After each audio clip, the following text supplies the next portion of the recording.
Hello, ladies and gentlemen, and a very, very good morning. It's Sunday, it's finals day, and it's time to crown our 2023 BNL Karting Series kick-off champions.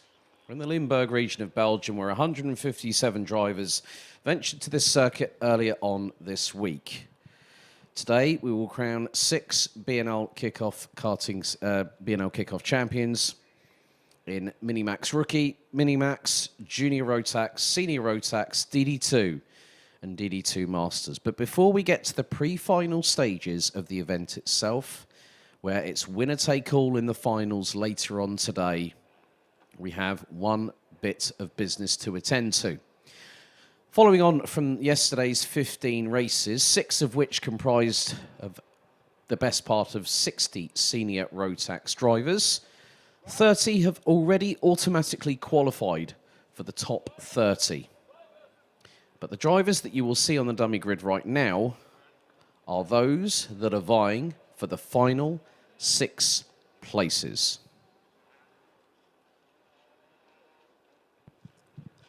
Looking back at the results from yesterday, in terms of Minimax, it was Jacob Ashcroft that took pole position in timed qualifying and then went on to win both his heats, putting himself at the top of the intermediate classification following the ranking after the heats. Along with him, it's a top 4 lockout in Minimax for the United Kingdom with Albert Friend, Cole Denham and Rory Armstrong, all showing their hand and showcasing that they have an opportunity just as much as Jacob Ashcroft to go for the kick-off crown this season. Felipe Reyes rounds out the top 5, with Ryan Rivers the best of the rookie contingent, of which there are 13 out of the 37. Boluet is the highest placed driver in the ranking after heats, which saw a lot of action yesterday. A consistent day with a win, a second and a third puts him at the top of the intermediate classification. It would have been 3 wins in a row, possibly, had Casper Schormans finished ahead of Mika van der Pavert, but Schormans will start on the front row for the pre-final. Also, along with that, the likes of Tino Sidler, Armand Hamilton and Mika van der Pavert have shown their hand already. It's been the charge of the young light brigade in Senior Rotax so far. Tommy van der Stroy's freshman was winning ways last weekend at this very circuit for the Rotax Max Belgium Max Challenge. He took pole position by 3 1/1000ths, went on to take 2 wins and a second. And with that, last year's BNL Karting Series Senior Rotax champion, Kai Gillerts, who has been busy testing with Red Ant Racing in Porsche Carrera Cup cars, most notably at Zolder, over the last few weeks or so, placed second. Gillerts was second in qualifying, took 2 wins and a third. Devin Rost, Vic Stevens and Austin Lee round out the top 5. DD2, it was a clean sweep for Denmark's Carl Gustav Borgard with 3 wins on a row, but the young upstarts, Enzo Boll and Tom Bracken, who are third and second in the ranking after the heats respectively, showcased that they will be a tour de force here today. Along with that, the likes of Martin Zianovskis, Enzo Boulogne and Canada's Lucas Barnault round out the top 6. Very, very competitive. It's also been competitive in DD2 Masters because it's been the Dane train once again from RS competition, as Nikolai Christensen was at the top of the rankings. Sebastian Rumpelhardt, last year's Euro Golden Trophy champion, would place second. Also, we saw multiple drivers from DD2 Masters as, oh, right, there's a bit of a selfie cam on the grid, even in front of the pre-grid. That just goes to show the camaraderie here. Along with that, Thomas Peart, Dominic Hummels, and Germany's Michael Becker rounds out the top 5. But now we get to the second chance heat for Senior Rotax. 7 minutes plus an additional lap on this one.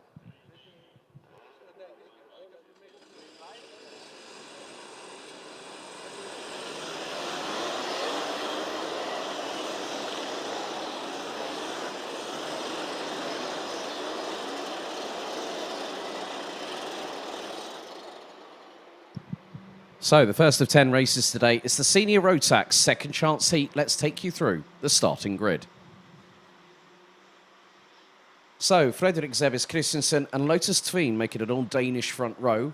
Kamal Murad and Elia Papasena round out row 2. Marius Roos and Ralf van der Pavert round out the top 3 rows.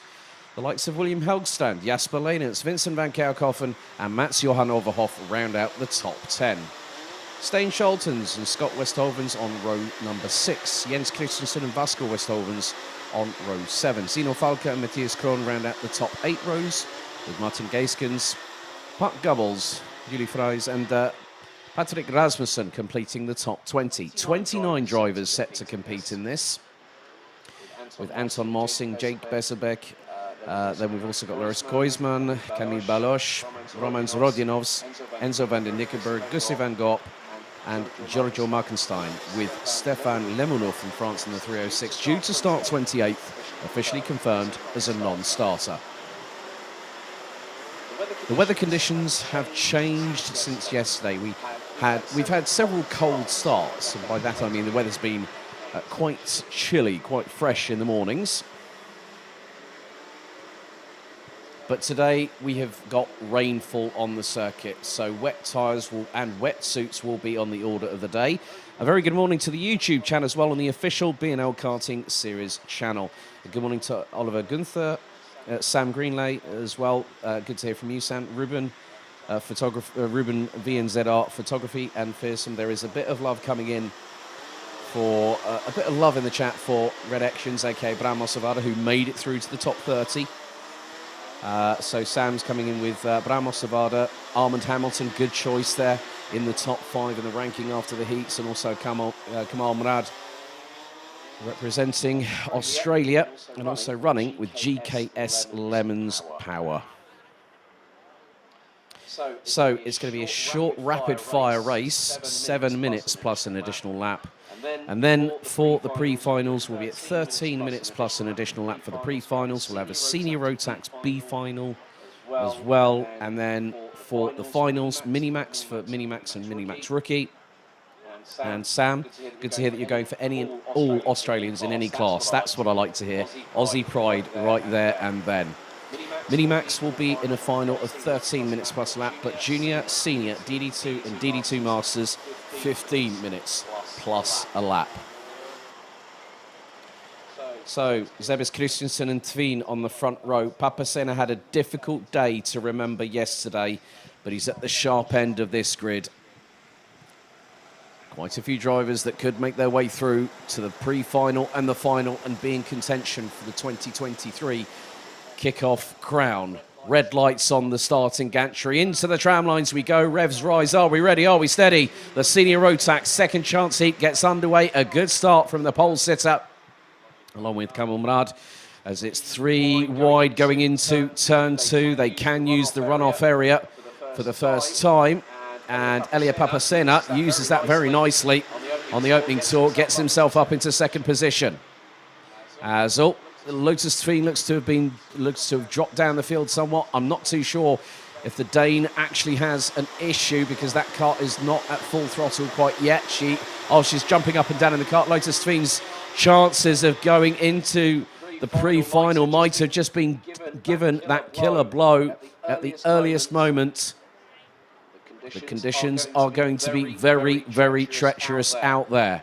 Lap times significantly slower in morning warm-up in comparison to the blistering pace we saw yesterday. Drivers getting a little bit sideways coming out of turn number 9. We have got a drama. There is a kart stranded on turn 8. I've got a succinct feeling that is going to be Lotus Tveen.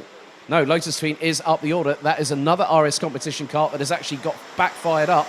And spinning around, and someone's, it was the 325, Camille Baloche and Giorgio Markenstein got collected. Gussie van Gogh also off the track, and that was coming out of turn number 11. The weather quite literally putting the cats amongst the proverbial pigeons. Everyone's squabbling for traction. Papasena is now down into what is going to be a 3-way scrap out of turn number 4. That's for third place. The Italian now 4th, behind the 368 of Ralf van der Pavert, who I wished him the very best of luck this morning. Not too far behind. Could be. That was the 336, the Netherlands, Steen Scholten. Papasena still trying to hold on to that 4th place, and he's just drifted wide going through turn 8. Down to 5th goes the 304, who started on the outside of the 2nd row of the grid. So at the moment, Fredrik Zebis Christensen, Marius Rose are the top 2 leading the way. So it's the Dane train at the front of the field. Van der Pavert, then we've got Stein Scholten, Elia Papasena and Kamal Murad at the front of it. And good to see Karel Stoutsman, Katrien cheering on Jasper Leenerts, who is now in 6th position and is hunting down Elia Papasena, goes up the inside through turn 2 and has made the move stick. So there are going to be some drivers that are really going to have to push the envelope and the limits of adhesion over the next 4 minutes, plus an additional lap. That's about 5.25 minutes worth of racing. Leenerts and Papasena are going to have to watch from behind, because there's Zino Falke from Germany, who's now up into 7th, having started 15th on the grid.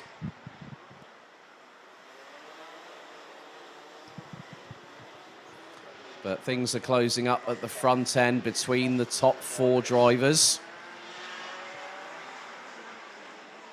Vincent van Kerkhoven has an opportunity here as well.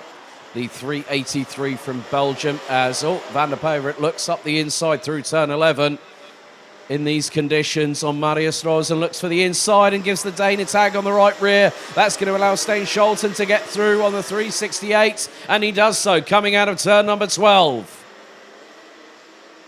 Jasper Leenerts has got some daylight between himself and Elia Papasena, who is really coming under the kibosh, so to speak. He's got the likes of Zino Falke, Martin Geiskens, Vincent van Kerkhoven. Lotus Tveen is still there, but she's running in 10th position and a bit far away at this moment. She was right up behind Vincent van Kerkhoven, as there could be a switch for the lead. Fredrik Zebis Christensen lets Marius Rose goes through and then shuts the door, and Stein Scholten down the Europolan into turn number 7.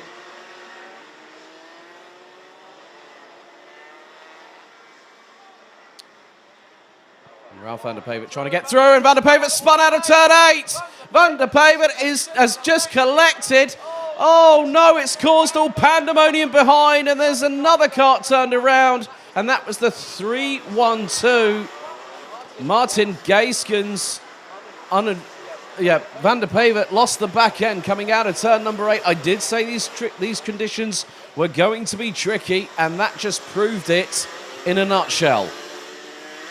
So at the moment, it's Marius Rose leading the way.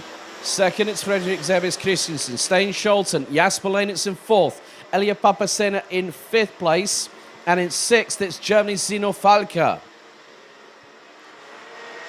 Scott Westhovens and Lotus Tveen round out the top 8 positions.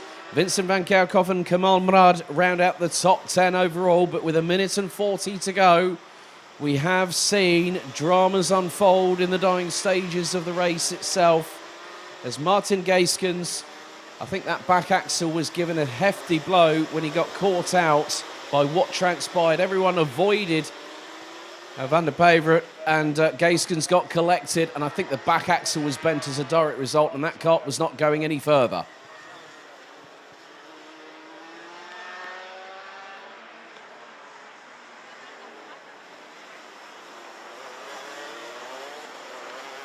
So just over 60 seconds remain. And it's the 308 of Marius Rose, who started on the inside of row number 3, that leads the way.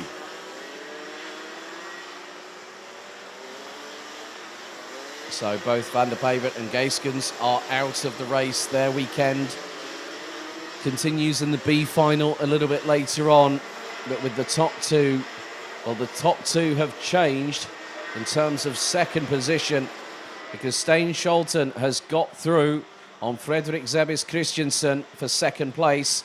Marius Rose neatly using the curb to try and slow the kart down through turn 6.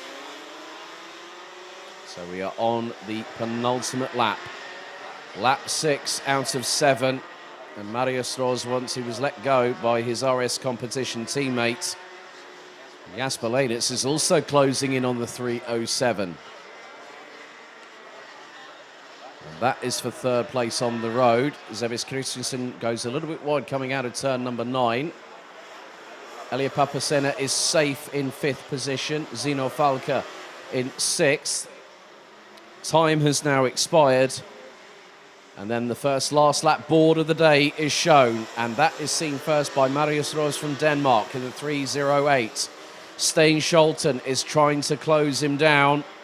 Does not go quicker on that particular lap, but it's going to be enough to get second as Jasper Leiditz up the inside, through for third position on the 3:07 of Frederik Zebis Christensen from Denmark, both trying to wrestle with the back end through steering correction and inputs as they go through turns 3, 4 and 5. Fastest lap of the race, William Haugstrand, who is currently down the back end of the order. There is Zino Falca from Germany, the La Rea GT1 racing crew. But a handful of corners remain as the time has expired. The last lap board shown a few moments ago. Leiditz making his way through into turn number 10. But out of turn 11, one more corner remains. Despite his best efforts, Stein Scholten will take the runner-up position provisionally in the second chance heat. But out of the final corner from Denmark, it's the 3:08 of Marius Rose that wins the senior Rotax second chance heat. Scholten in second, Leynertz in third, Zebis Christensen, Papacena, and sixth, but by no means least, Zino Falca from Germany. Scott Westhovens started in 12th position, finished in 7th. Vincent van Kouwhoven, Lotus Tveen and Matthias Kroon round out the top 10. Real shame for Lotus as it was looking very promising having started on the front row. Mats Johan Overhoff in 11th, ahead of Kamal Murad from Australia, with Anton Morsing, Julie Fries, Patrick Rasmussen and Jens Christensen. The latter quartet representing Denmark round out the top 16. Puck Gubbles, Enzo van den Dinkenberg, then we've got Jake Bezelbeck and Camille Baloche rounding out the top 20. Vasco Westhovens, Gussie van Gorp, William Helgstrand, Giorgio Markenstein, Romans Rudjanovs and Loris Koisman round out the 26 finishers. And unfortunately, after that moment for Ralph van der Bevert, which took not just him but also Martin Gaiskins out on lap 4, they promptly retired on the spot, and Stefan Lemino, a non-starter.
Time for the first of our pre-finals here at the BNL Karting Series kickoff. Up first, it's Minimax.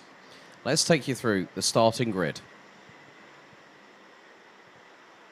So after yesterday, Jacob Ashcroft not only took pole position, but took wins in both his heats to secure pole position for the pre-final. And the top two rows, it's a complete lockout for the United Kingdom with Ashcroft on pole, Albert Friend alongside him on the front row, Cole Denham and Rory Armstrong on row 2.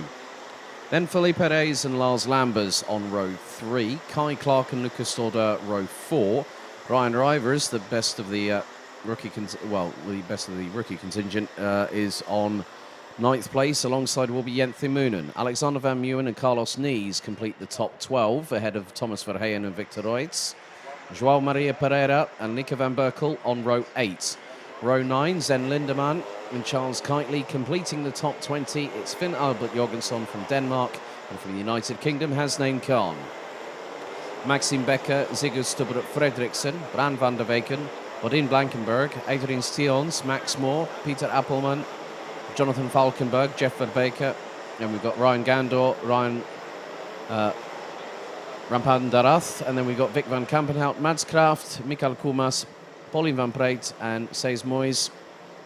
And unfortunately, we had to lose one driver, Juliana Marie Schultz, who placed 37th, and we can only have a maximum capacity of 36 drivers on the grid at any one point in time.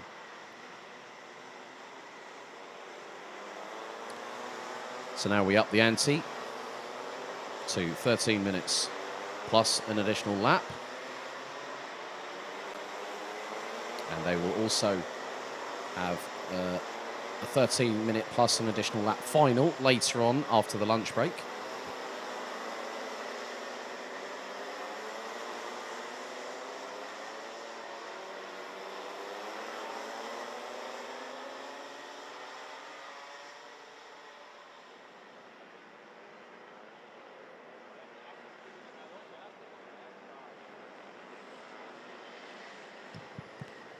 So the time is set at 13 minutes plus an additional lap. Red lights are back again on the starting gantry.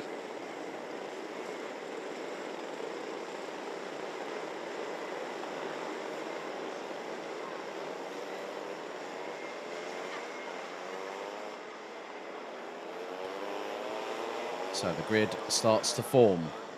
Coming out of turn number 11, it's Ashcroft, Friend, Denholm, Armstrong, Reyes, Lambers, Clark, Stordeur, Rivers and Moonen. That is your top 10 out of a compacted, sold-out 36-strong grid. Out of the final corner, into the tram lines, revs rise. Are we ready? Are we steady? Minimax pre-final gets going on the first time. Good start by Ashcroft. And behind him, Cole Denham follows into second position, but Albert Friend has had a turnaround and it has caused pandemonium behind. Multiple karts involved, including Felipe Reyes, who started on 5th position.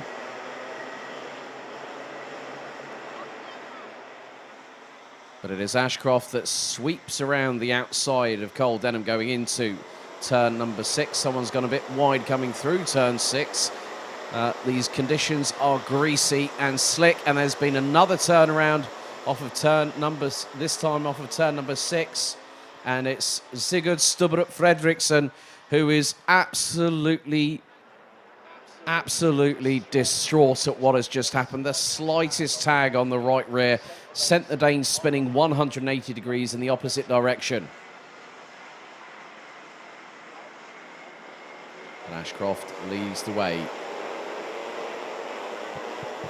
It looks like there's a trio at the front, and it is Kai Clark who's sprinted up the order from 7th to 2nd place. And he's ahead of Cole Denham. Rory Armstrong holding steadfast in, well, was holding steadfast in 4th at one point, but has been passed by Lucas Stordeur, who's in 4th position at the moment. Thomas Verheyen, João Maria Pereira from Portugal has gone from 15th up to 7th. Rivers now in 8th place. Jenthimunen and Maxime Becker. Becker had an absolute disastrous first heat yesterday. And the German started down in 21st. He's now in the top 10.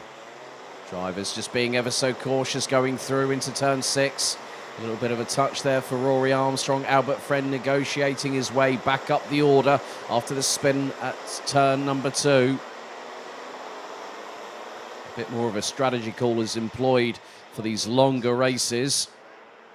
And FM Motors giving a shout out to Hasnain Khan, who's currently up into 16th position from 20th on the grid. As the field now makes its way through turn number 10. Ashcroft leads the way and has a considerable gap as there has been a change. Cole Denham now down into 3rd place behind Lucas Stordeur. Now there's a send up the inside through into turn number 12. And that was Thomas Verheyen.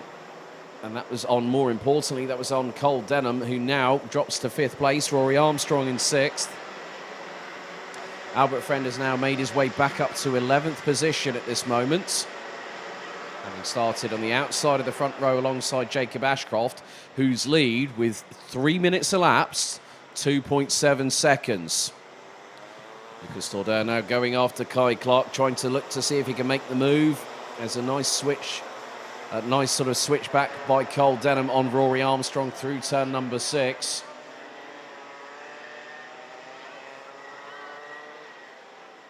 And that further warning shot fired by Ashcroft has sent ripples down the back of the down back the order.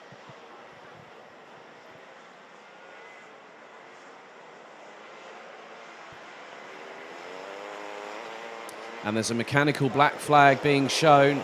It is for the 1-2-7. That's Alexander Van Meeuwen, who's currently running in 12th position at the moment. So the young Belgian will be having to retire, and he's pulled in.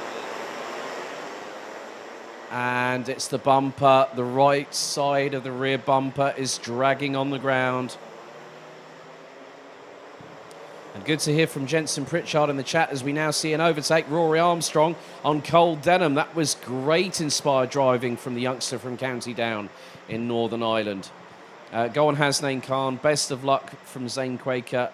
And yeah, I know you wish you were with us, Jensen Pritchard, but good to hear from you. Thanks for bringing your support to seeing, you know, cheering on the drivers that you follow. So Lucas Stordeur now up into 2nd position ahead of Kai Clark. 4th it's Thomas Verheyen. And now it's Rory Armstrong who's leading the charge in 5th position from behind. And Jacob Ashcroft is putting in quick lap times. His fastest one so far, a 1:17.773, and that was a couple of laps ago. Now on to lap number 4 of this race. 8 minutes to go, plus an additional lap, and Ashcroft is just comfortably pulling away. And now there's going to be a change. Thomas Verheyen went up the inside of Kai Clark, but Clark gets the switch back through the final corner. Verheyen's going to have the slipstream down the start-finish straight. And there is a change again as, that is Vic van Kampenhout. And that is off of turn number 8 by the short rental kart track we have here, just off the circuit. As Thomas Verheyen again has made it through on Kai Clark, who now finds himself in 4th position. Albert Friend has now made his way up to 9th position. Good to hear from Hiba Khan, one of the Khan family members, cheering on Hasnain at the moment. As drivers just really trying to find traction on this very, very slick circuit, including Seys Moyes from the Netherlands in the 1:43, currently running at just outside of the top 25. 3.2 seconds after 4 laps was the advantage that our race leader, the 122 from Western Supermare, Dan Holland Racing's Jacob Ashcroft. Is that going to be extended? We're about to find out as Lucas Torda crosses the line. 3.2 seconds. Verheyen, though, in 3rd, decides to put in the fastest lap, and then that's quickly trounced by Albert Friend, who's now up into 8th and is chasing after Cole Denham. The weather is quite a nice equaliser, and there is Albert Friend up the inside. But Cole Denham's going to get the run through turn 4. The back end twitches on the 162, but he gets through, retakes the position. Great, nice, clean exchange between the young pair. A little bit of a wider sweep from Albert Friend through into turn 6 to get the run. Now he's going to get the slipstream down the Europolan and head into turn 7, but was not close enough to facilitate a move, or felt that there was no point in trying to go for a gap that might not be there or might be quickly closed. But Cole Denham runs wide through turn 8. Albert Friend was very much close up the inside. And Albert Friend using the curb behind Cole Denham to try and get through on turn 9. But the Briton in the 191 with Strawberry Racing trying to do his best to get through. He's going to try and get himself as high up the order as he can, because he's got quite a few drivers to get past if he wants to get back onto the front row for the final later on, as Ashcroft crosses the line to complete lap number 6. And Ashcroft goes into the 116s, 116.977. Stoddard, Verheyen, Clark, Armstrong, Becker, Denholm, Friend, Pereira and Rivers. That is your top 10, and they are covered by 10.1 seconds.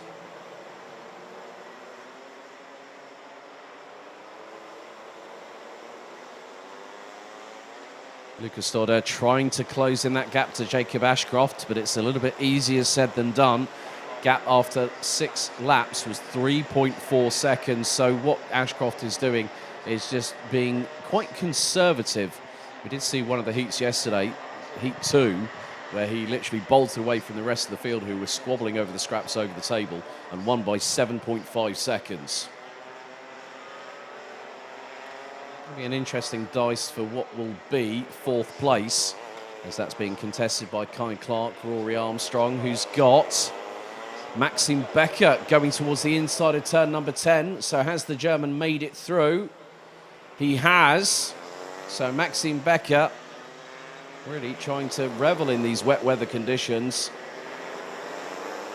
whilst the Mojo wet weather rain tyres may be dispersing some of the standing water on the circuit. It could help with track evolution. As Kai Clark now coming under attack from both Maxim Becker and Rory Armstrong. This is the battle for 4th position on the road. 3 minutes and 30 still to go.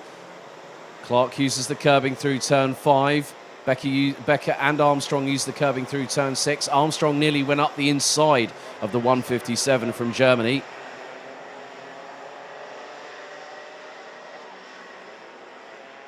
And Sakiba Ijaz also on the YouTube chat saying, go for it, Hasnain. Well, a bit of a Hasnain Khan update. Seems like there's a lot of love in the chat. Is currently sitting in 24th position. But Maxim Becker now through on Kai Clark. And there is Albert Friend. He has been sprinting up the order as the youngster in the 191 entry. Last year's, well, he qualified for the Rotax Max Challenge Grand Finals in Portimao through the Rotax Max Challenge Grand Festival, which actually is being held at Karting Genk between the 1st and 3rd of September this year. Friend has really got the wind beneath his wings, so to speak. As Armstrong looking up the inside, through on Kai Clark, and Albert Friend decides to mug the pair of them through turn 2. It was 3 wide coming out of the corner. Armstrong back in front, Albert Friend in the middle of them, and Clark now relegated back down to what is going to be 7th position. So great intuitive, reactive driving from all 3 competitors. Albert Friend sweeps to the outside of turn 6, gets on the power and just blasts past Kai Clark down the Europolon like he was absolutely standing still.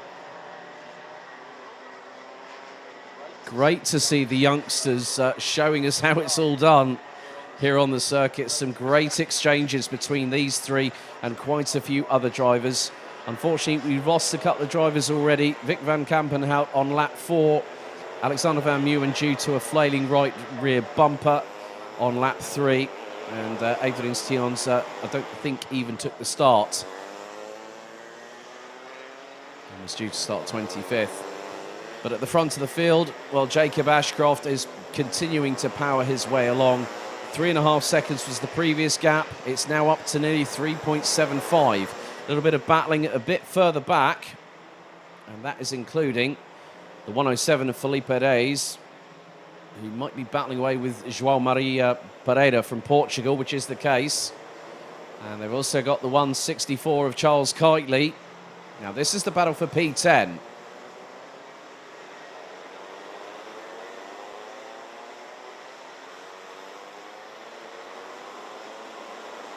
So we'll see how things transpire. Felipe Reis up the inside of Charles Kitely. Kitely gets the switch back, gets the undercut through turn 6, just goes as far as he dare without touching the wet runoff area off of turn 6 and just powered past Felipe Reis once again.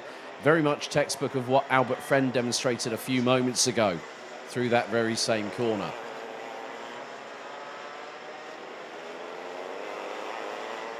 And there is Albert Friend, who is currently sitting in 6th position.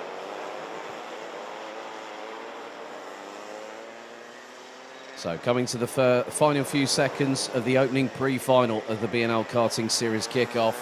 And Jacob Ashcroft takes us on to what will be the penultimate lap, lap 11 out of 12. Lucas Tordeur is now 3.862 seconds behind, but has got Thomas Verheyen closing in quite quickly in the battle for P2. And this battle here will decide the other position on the front row alongside Ashcroft. Maxime Becker, Rory Armstrong, Albert Friend, Kai Clark, Cole Denham, Ryan Rivers and Charles Kitely rounding out the top 10. Timer has expired. One more lap remains after this, as our leader is making his way through turn 8 for the penultimate time. And Thomas Verheyen very, very close indeed to the inside of Lucas Tordeur, coming out of turn 7 and into turn number 8. And a little bit of a run wide through turn 9 from Tordeur, but he's able to keep the cut in front of Thomas Verheyen for now. They go through turn 10. Can Verheyen get the traction? He can, but he's not far off alongside the 117. And now he's going to go for the move through into turn 12. He does get through, but does Tordeur have enough in the tank to get through on the inside? He does. Side by side, battle for second, going on to the final lap. Tordeur retakes that place into turns 1 and 2, but Ashcroft's lead now extends to 4.6 seconds. A little bit of a deep move into turn 2 by Lucas Tordeur, and Thomas Verheyen back through for second once again on the run down to turn number 3. Jacob Ashcroft on the last lap set the fastest lap of the race. He's making his way down towards turn 7 as we speak. 1 minute 16.481 seconds from the 122 from the United Kingdom. As Thomas Verheyen now ahead of Lucas Tordeur. That is going to be pretty much, I think it might be the case, that might be pretty much deciding the other position on the front row of the grid. Jacob Ashcroft making his way down towards turn 10 for the final time on lap number 12. And in the wet weather conditions, Ashcroft on pole, scarpered away into the distance, and he comes out of the final corner. Ashcroft has the advantage going into the final this afternoon. He takes the victory What a drive by Thomas Verheyen, battling away with Lucas Dorder for second, with the 117 from Belgium taking third place. Great drive from Maxime Becker, 21st to 4th. Rory Armstrong takes 5th ahead of the recovering Albert Friend, who was on the front row, was backwards and outside of the top 20. He recovers to finish in 6th place. Kai Clark, Cole Denham, Charles Kitely, and running out the top 10, it's Ryan Rivers. Felipe Perez, who also was around at turn number 2, finished in 11th ahead of Portugal's João Maria Pereira, Lars Lambers, Carlos Nees, Zen Lindemann, Jens Thimunen, Ziggy Stubber, Victor Reitz, Lieke van Berkel and Peter Appelman rounding out the top 20. Bodine Blankenberg takes 21st ahead of Finn Albert Jorgensen, Max Moore, Jeff Verbeek, Bran van der Weyck and Seys Moyes, Ryan Gandor from Canada in 27th. 28th, Pauline van Breet. Then we've got Jonathan Falkenberg. Hasnain Khan rounds out the top 30 with Ryan Rampadarath in 31st. Mads Kraft and Mikael Kumas, the last of the classified finishers, in 33rd position. Vic van Kampenhout, we lost, unfortunately, on turn 8 on lap 4. And then Alexander Van Meeuwen, mechanical black flag from a flailing rear bumper on lap 3. And Adrien Stiens not making the start.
Now we go to our next pre-final. It's Junior Rotax. Let's have a look at the starting grid. On the front row, it's Boluet and Kasper Schurmans with Louet on pole position. Tino Sidler and Armand Hamilton rounding out the top two rows on the grid. Kenan Barton, then we've also got Mika van der Pavert and Kenan Bartenstein on row 3. Matej Radenkovic and Ruben Verheyen, row 4. And completing the top 10, Ryan Bourguignon from France, and from the Netherlands, Boris Maximov.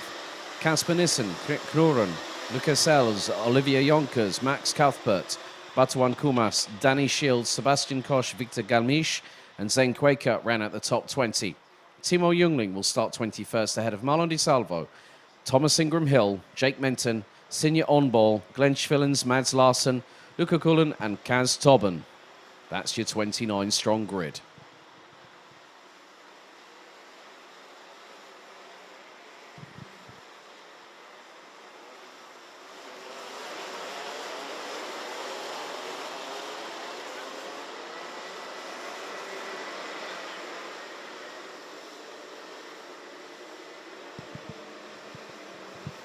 So Louet and Schurmans were the only two heat winners yesterday.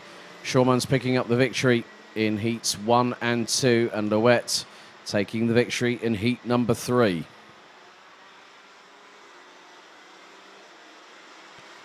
And at the moment, based on previous form here in what I've seen over the course of the past few weeks or so in Europe, that Kasper Schurmans is the one that has been on form. Winter Cup winner at Karting Campos. The inaugural Rotax Max Challenge Asia Festival winner in Langkawi last December, thereby already qualifying for Bahrain. But quite a few drivers that will be in clear contention, and those are at the sharp end. Sidler, Hamilton, Van der Pavert. Radenkovic is also a known quantity within junior Rotax competition, especially with some dynamite performances last year in 2022.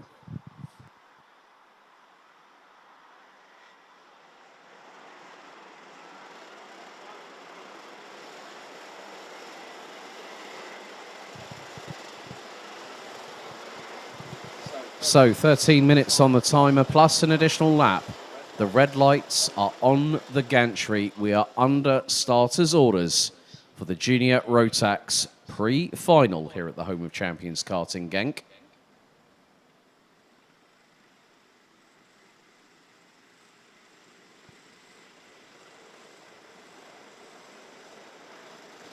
So with 29 drivers in the 2x2 side-by-side rolling start formation. Into the tram lines, Rotax engines roar into life. Are we ready? Are we steady? Lights are out. Good start by Boluet at the front of the field. And Tino Sidler follows through behind him as Kasper Schurmans keeps it pinned to the outside, as there has been there's been a multi-card incident, unfortunately, one of which is the 203 who was backwards, Victor Galmiche. I even spotted Luca Cullen backwards as well. Slightly off track there from Boluet going through out of turn 4 and into 5. Means that Mika van der Pavert now up into second position, but Kasper Schurmans has the initial race lead. Battle for 7th position, side by side, down the Europalan they go for the first time. That is for 6th and 7th, all in a train at the moment.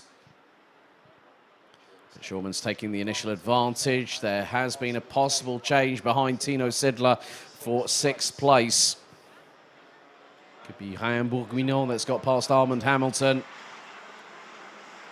They make their way through. The right-hand sweeper here at turn 10. Treacherous conditions, nevertheless. They've got to have full confidence and self-belief in both themselves, as Armand Hamilton is a rocket ship round the outside of Tino Sidler into turn number 12 and gets the undercut. The 210 from Switzerland has the over-under done on him, but then gets the slipstream. Looks to pull to the inside of Armand Hamilton through into turns 1 and 2. Bumps over the curbing through turn 1, gets through on him, but then also gets through on Casper Nissen, but then loses to the Dane instantly. Armand Hamilton trying to look round the outside, has to switch to the inside through out of turn 3, turn 4, and then into turn 5. He's also got the 272, that's Krik Knoren, who started down in 12th position and now is into a genuine top 10 place.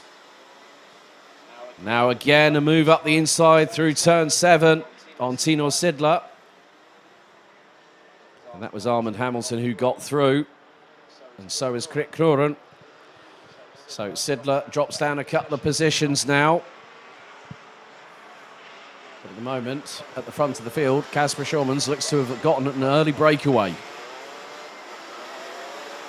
It might be a considerable one, probably the best part, at least 7/10 of a second.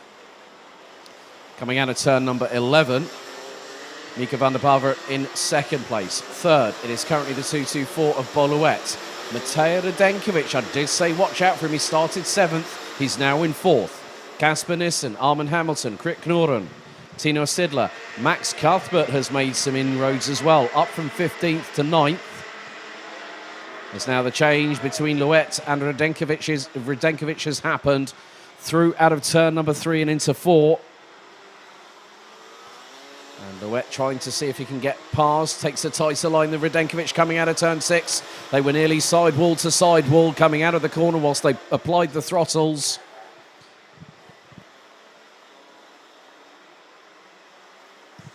And Louet trying everything in his power to get through, but still has to hold on to 4th for the minute. Schurmans' lead over Mika van der Pavert was actually just under a second after the opening 2 laps. Keep your eyes on Casper Nissen, Armand Hamilton and Krik Knoren. They are catching Louet and Radenkovic. Louet currently in 4th, Radenkovic 3rd. Schurmans looks to further build that gap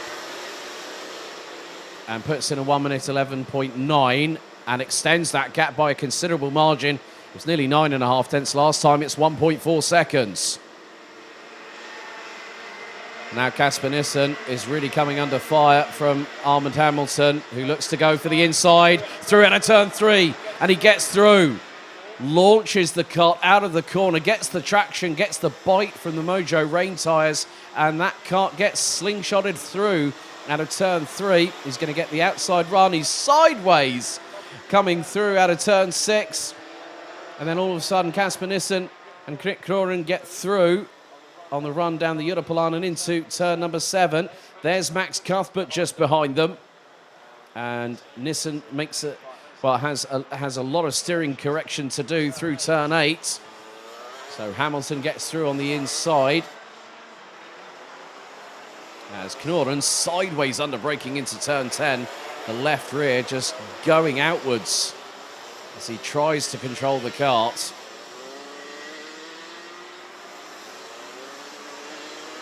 So Max Cuthbert rounded out the top 15 on the start phase of this race. Now he's in clear contention for at least the top 5 finish. And now he's going to go for the move up over the inside of Casper Nissen. Cuthbert is through for 7th place into turn number 2. That was brilliantly done by the 234 from JJ Racing.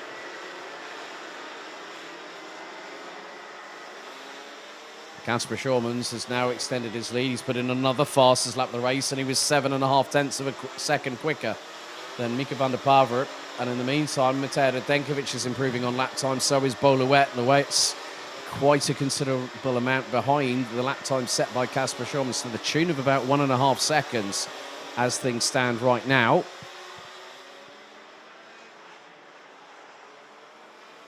A little bit further back, Danny Shields battling away with Signe Onbold from Denmark. And he started in 17th, now currently running just outside of the top 20, but he's been putting in his best effort he can. It's the first time he's actually raced at this circuit here at Karting Genk.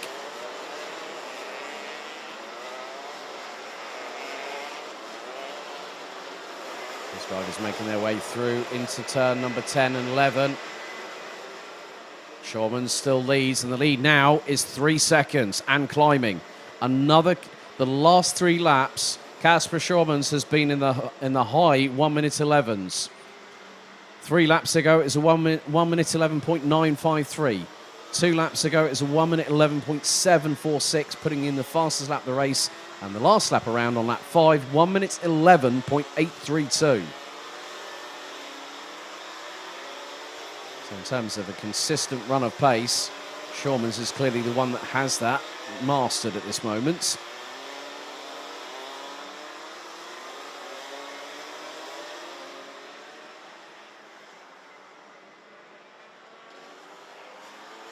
So a few changes down the order. Lucas Sales has got past Batuan Kumas for 20th position. Signa Onbol and Molon Di Salvo now ahead of Danny Shields. And the 3 are 22nd, 23rd and 24th respectively. Luca Cullen and Kaz Tobin up to 26th and 27th, meaning that the 244 from the United Kingdom, Zen Quaker now in 28th position. Schaumann's again, another great lap time. He's one of a handful of drivers, apart from Knik Knoren, that have actually made it into the high 1 minute 11s. Knik Knoren this time just did a 1 minute 12.2. The previous lap to that was a 1 minute 11.9. But Schaumann's did a 1 minute 11.806. So 3 laps where he's averaged, pretty much in the low 1 minute 11.8. That's incredible good consistency, and considering the fact that he's got a fairly clear track in front of him.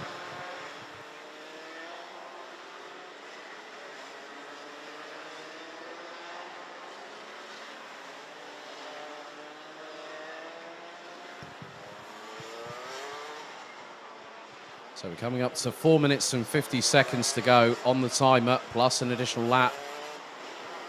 Tino Sidler is now having to fight at the bottom part of the top 10.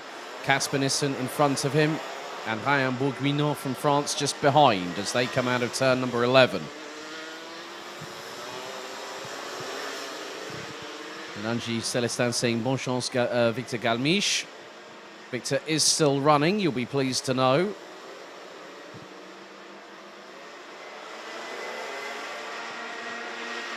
Now there has been a change a little bit further up in the top 10. Knik Knoren has got through on Boulouette, who rounds out the top 5. And now the 224 from Dams Racing has got the 234 from JJ Racing, not too far behind. That is Max Cuthbert.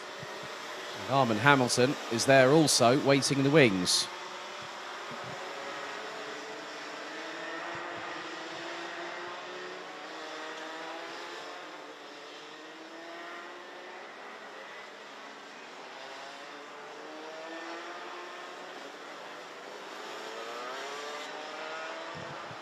And now I've just seen the fastest lap set by Kasper Schaumann after 7 laps. 1 minute 11.342.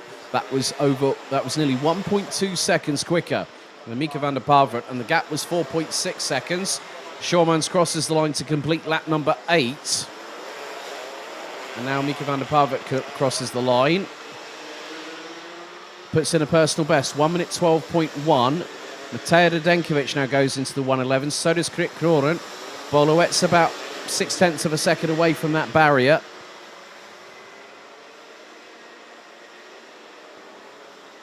So a few more drivers now really picking up the pace. Armin Hamilton now in the 1 minute 19.9s. As a little bit further back, looks to be that Glenn Schwillens is up into 13th place. Timo Jungling has made some strides forward, and he's trying to get through on Kieran Bartenstein, who's in 11th, started 6th on the grid. Timo Jungling started 21st. Glenn Schwillens started 26th on the grid. So both have made significant inroads over the course of the last 10.5 minutes.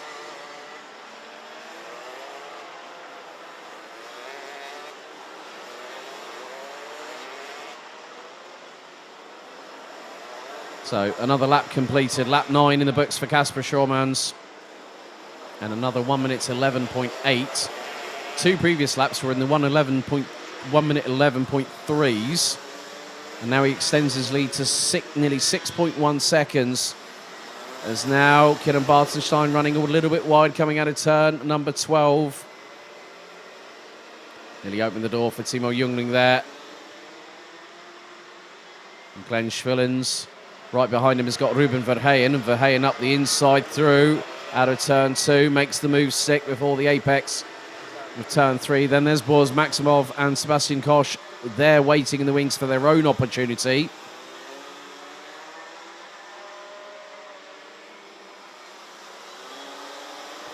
And this has really become an enticing battle here between this quintet. As a move being facilitated, and I think that's just happened. That was Maximov, I think, on Ruben Verheyen, as someone went a bit off track, and that was Thomas Ingram Hill just behind in 17th position in the 2:27 from DHR. 60 seconds to go. Kasper Schürmanns now has put in a 10th lap of racing. His lead was 6.1 seconds. It's now 6.5. And again, he's finding time. So is everybody else, but Kasper Schürmanns has got a real confidence in his abilities in the wet weather conditions, plus also the kart underneath him. And now Timo Jungling looking for the move up the inside of Kieran Bartenstein again, and this time the youngster from the UK makes it through. So Timo Jungling now up into what is 11th position. That is a gain of 10 places over the course of this race distance. 15 seconds remain on the timer, plus an additional lap.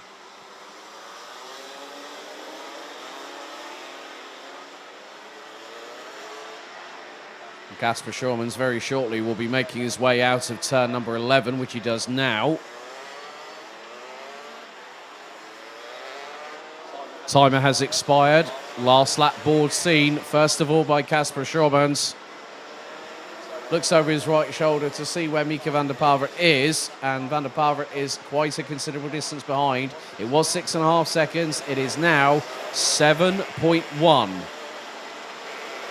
It's getting at least between 4 to 7 tenths of a second advantage a lap is Schürmanns. So Radenkovic is trying to close on in on van der Pavert. Took the best part of nearly 3 tenths of a second out of the 2:86 on the previous tour.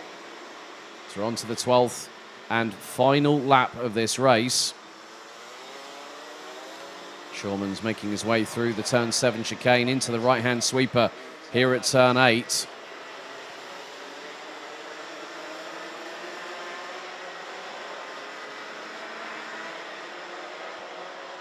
It's a case of staying in the lead, keeping the lead, and then pulling away, and that's exactly what Kasper Schürmanns has done so far in this race. He hasn't really put a foot wrong.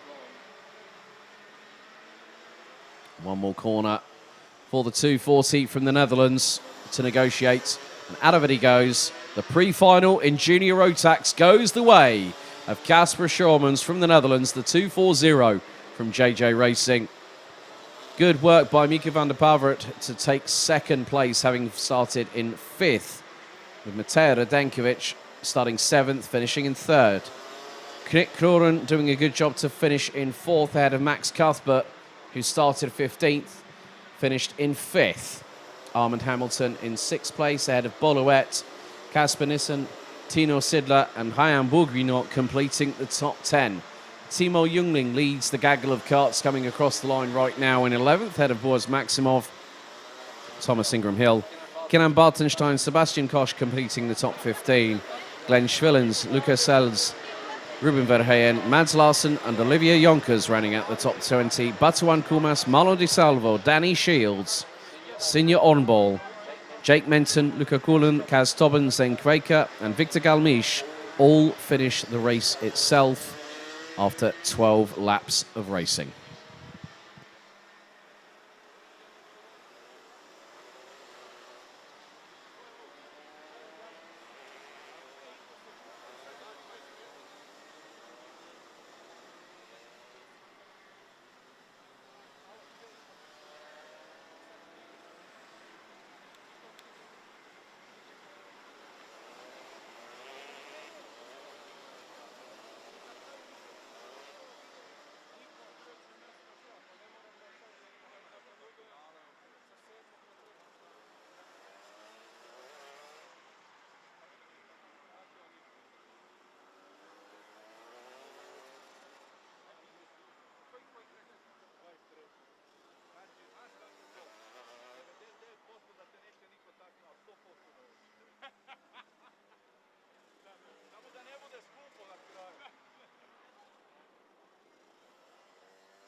Time for our penultimate pre-final of the BNL Karting Series kickoff for 2023. Now it's time for Senior Rotax, and here is your starting grid. So after yesterday, with pole position in time qualifying, 2 heat wins in a second, it's Tommy van der Stroys that starts from pole. Alongside him, his closest competitor this weekend so far, last year's BNL Karting Series champion Kai Gilletts. Damien Frost and Vic Stevens on row number 2. Austin Lee and the Pride of Scotland, Lewis Gilbert on row 3. Jaden Thien and Paul Fokwemin on row 4. Nolan Lemarais and Tobias Billy Clausen rounding out the top 10. Mario Sidler, William Christensen, Taze Dams, Robbie Stordeur, Jamie Perrelly, Ethan Jeff Hall, Sebastian Bach, Zombor Kovac, Kaz Boshaus and Luca Thiel complete the top 20. Jori Schoen, Sverre Ubben, Leon Zelenko, Sam Bergstein, Lawrence Herboz, Dion van Werven, Luke Neeson, Adam Valster, Bram Ossevarde and Artom Sestakovs round out the top 30, completing the 36-strong grid. For those that qualified from the second chance heat earlier on this morning, Marius Rose, Stein Scholten, Jasper Leenerts, Frederik Zevis Christensen, Scott Westhovens and Vincent van Kerkhoffen.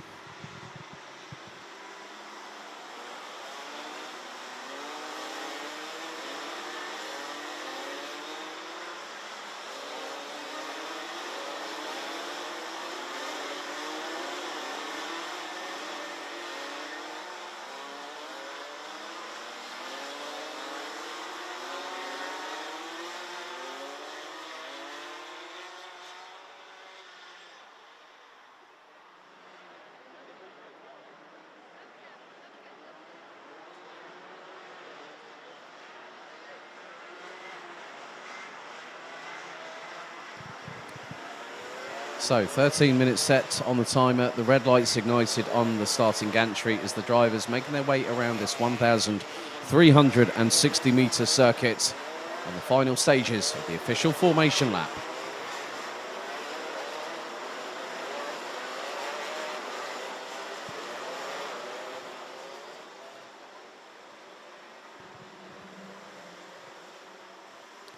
So the drivers now heading into the tram lines. Revs rise. It's a full start already.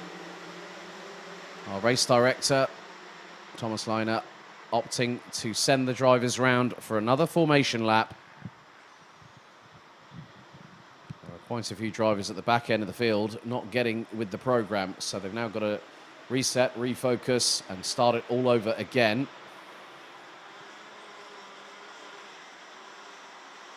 There's a dry line starting to emerge on the circuit as well. And it could be at that point maybe that we could see the crossover point happening a little bit later on based on track evolution. A little bit later on. But that depends more on anything as to what the weather might do up above in the skies over us. William Curry shouting and giving a shout out for Bram Ossevarde. A lot of people who know about this man is also on YouTube known as Red Actions. There's a lot of karting content.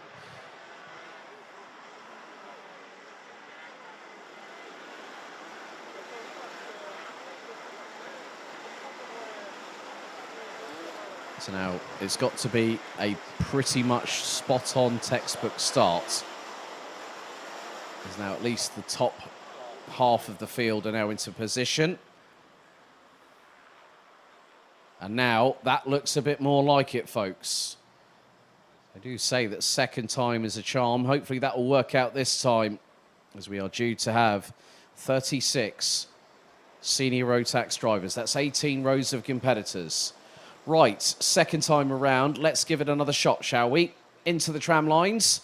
The Rotax engines roar into life. The red lights go out. And it's a good start by van der Stroys from pole position.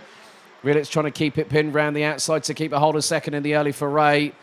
As Lewis Gilbert trying to make his way through. He's already jumped up into third position. We've got a yellow flag. There has been a turnaround. One of the drivers has ended up going rally crossing. That might have been Adam Valster in the 327, which I've just spotted out of turn 4 that it is, but it's van der Stroys that leads. Gilletts in second position. Drivers taking very different lines through turn 6, some to the outside, some to the inside. And in these inclemental weather conditions, you're going to get more purchase, a better traction hole shot coming out of turn 6 if you sweep a little bit wide. But there has been a yellow flag off of turn 7. And, well, there is another kart that was on the grass on the exit of turn number 7, as Rilets is now trying to see if he can get through on Van der Stroys. And gets to the inside. Van der Stroys on the outside through turn number 11. Rilets into the lead. And Van der Stroys looking towards the inside, but there's going to be a three-way battle now for the race lead. Rilets gets through, and now it's Austin Lee. Austin Lee was the man waiting in the wings, and now Van der Stroys trying to see if he can make his way through. Devian Rost is waiting in the wings. Van der Stroys back into the lead through turn 2, but Rilets gets the whole shot, gets the traction. But now Austin Lee goes sidewall to sidewall. A little bit of a touch with Kai Rilets, and Rilets slightly off the track, but keeps the throttle pin now through turn 6. Van der Stroys is there. Roos is there. Who else is in there? That's one of the Team UK drivers. That's Lewis Gilbert. So Gilbert is really muscling his way into this as Van der Stroys goes a bit deep into turn 7. They're all over the shop through that part of the track. Devian Ross trying to make it 3 wide through turn 8. Lee to the outside, Gilbert to the inside. Jaden Thien is there in the 380s. Austin Lee was sideways coming out of turn number 9, and Rilets is still trying to put one up on Tommy Van der Stroys. Gilbert gets through on Devian Ross, who runs wide coming out of turn number 10. Oh, this has definitely got the adrenaline flowing, folks, because Van der Stroys is trying to keep Rilets at bay, but Rilets will have the slipstream coming out of the final corner. And look at the train. It's the Van der Stroys train here at Karting Genk as Rilets gets through at turn 2 on this particular occasion. As we start lap number 3, Van der Stroys runs wide, but then he gets the absolute mother of traction coming out of turn number 3, but he's off the circuit. Out of turn number 4, and Van der Stroys gets caught up with Devian Ross going out of turn 5, and they're back into each other again through turn 6. These weather conditions have really upset the apple cart, and now it looks to be a Kraft Motorsport 1-2. It is, because you've got Kai Rilets and Lewis Gilbert leading the way. Austin Lee in 3rd, Jaden Thien in 4th position. And I'm wondering who is in 5th place at the moment. Drivers still making their way through. There's been a turnaround just outside of the top 15 through into turn number 9, and that driver's having to wait. Might be one of the Danes, probably Tobias Billy Clausen in the 322.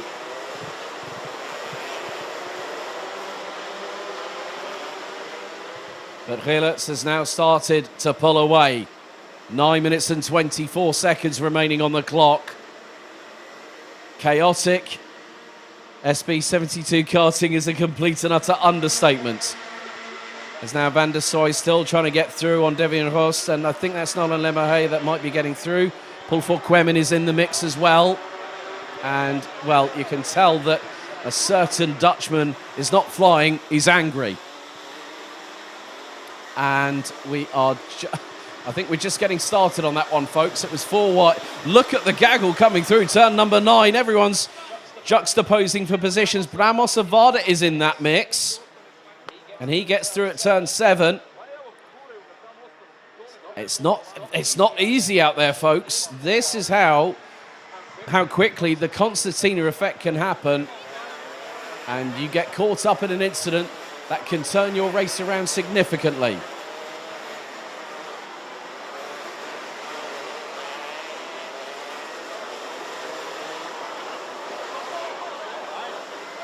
Tommy Van der Stroys' left side pod is battered and then some. And then we've got another drama, the 399, that's Luca Thiel. I think I also spotted the 365 of Yori Schoens. That was coming out of turn number 10. And we still have 8 minutes to go, and Luca Thiel has pulled the 399 Kraft Motorsport entry into pit lane, so he will be the first to retire. Significant damage sustained, I fear. So Luca Thiel deciding to pull that cart into the pits. Yori Schoens is way back nowhere. And Tommy van der Stroys finds himself now in 17th position behind Bramo Savarda, who's made his return to the championship after a multi-year absence. He has still been competing in the Chrono Karting Rotax Max Challenge itself for the Netherlands.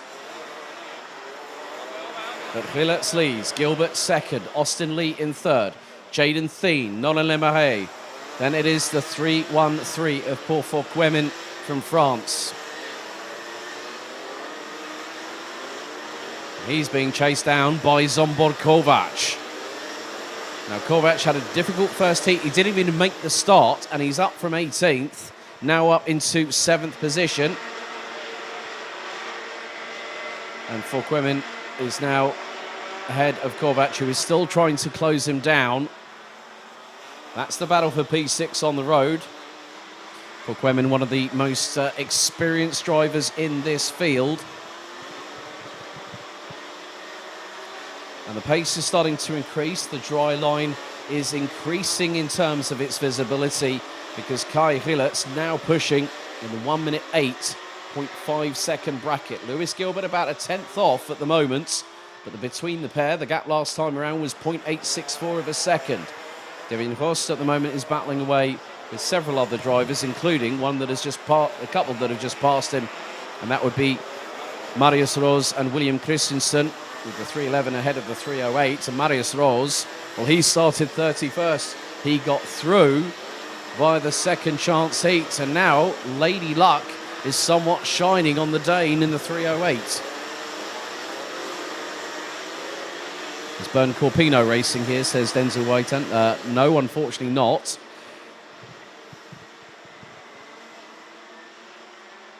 But with 5 minutes and 38 seconds still to go on the timer, plus an additional lap, it is still between, I think, for the victory, if it comes down to it, it will be Lewis Gilbert and Kai Gilles. Nolan Lemarais, who currently runs down in 4th place, has just put in a 1 minute 7.6.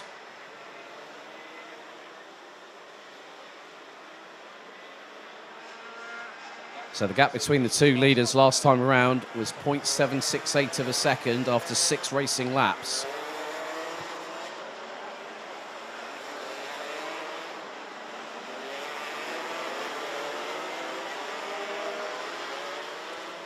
But Paul Fauquemin still battling away, I think, with Zsombor Kovac.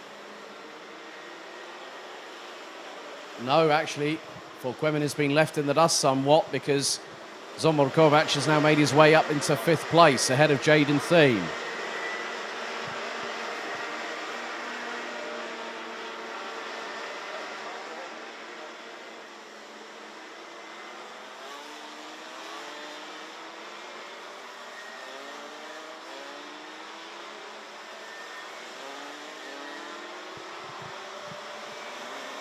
So with 4¼ minutes still to go, Kai Gilles has started to extend his lead, and now the times are dropping rapidly. We're getting towards that crossover window at some point, as Gilles has put in a 1 minute 7.2, Gilbert a 1 minute 7.6. Lemarais, on the meantime, has gone nearly a second quicker than the driver in front of him with a 1 minute 6.661, and that is the fastest lap of the race so far. That's a complete lap number 8 as Gilles looks over his right shoulder, sees Gilbert there. Lemarais does the same. Then it's Austin Lee in 4th. 5th, Zsombor Kovac. Jaden Thien in 6th. 7th, it is William Christensen. Then Marius Rose, Devin Rost. Paul Fauquemin now down into 10th place. Last lap for the Frenchman was a 1 minute 10.1.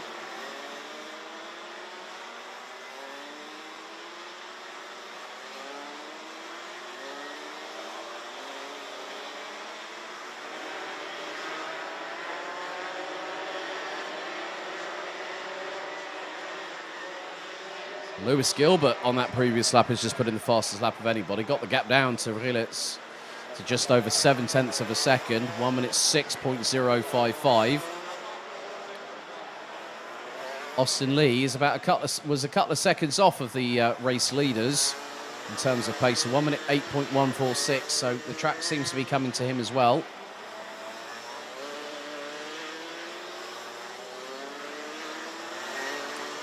Then Gilles responds with a quicker lap, about the best part of 2/10 quicker than Gilbert. Lemerey again goes quickest of anybody, 1 minute 5.482 on lap number 9.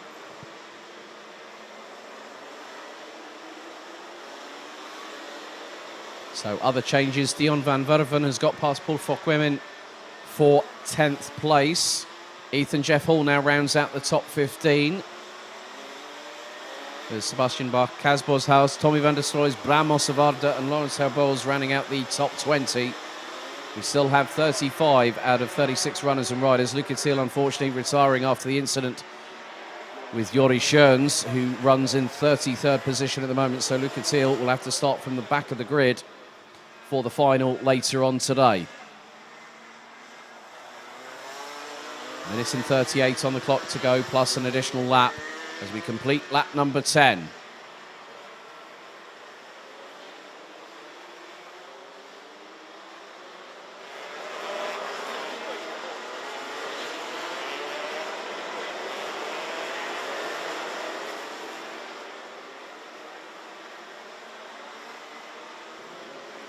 That gap is stabilising round about sort of anywhere between 7.5 tenths of a second to a second itself.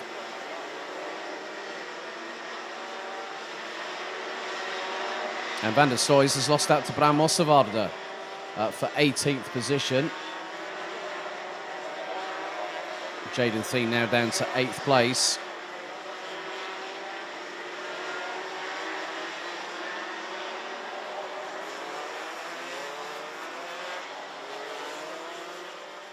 Leon Zelenko, who's moved up to seniors this year, in the 351 has now made his way up to 13th position.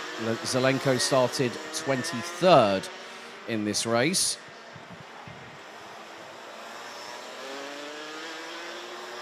But with just over 20 seconds remaining, we're now on what will be the penultimate lap. So lap 12 out of 13. Gilles' lead is just under 1.1 seconds from Gilbert. Lemerey, Lee, Kovac, Christensen, Rose, Thien, Ross and Van Werven round out the top 10. There is Nolan Lemerey rounding out the top 3. Next time around we will get the final lap board as the timer has officially expired. Here in the senior Rotax pre-final. We'll have the final for them, which will be 15 minutes plus an additional lap at 2:40 p.m. That's 14:40 CET. So in the United Kingdom, that will be just after lunch in terms of the time difference at 1:40 in the afternoon. But the last lap board will be shown to both Kai Gilles and Lewis Gilbert as they power their way out of the final corner. There's Nolan Lemerey in 3rd place. The gap between the top two now 8 tenths of a second.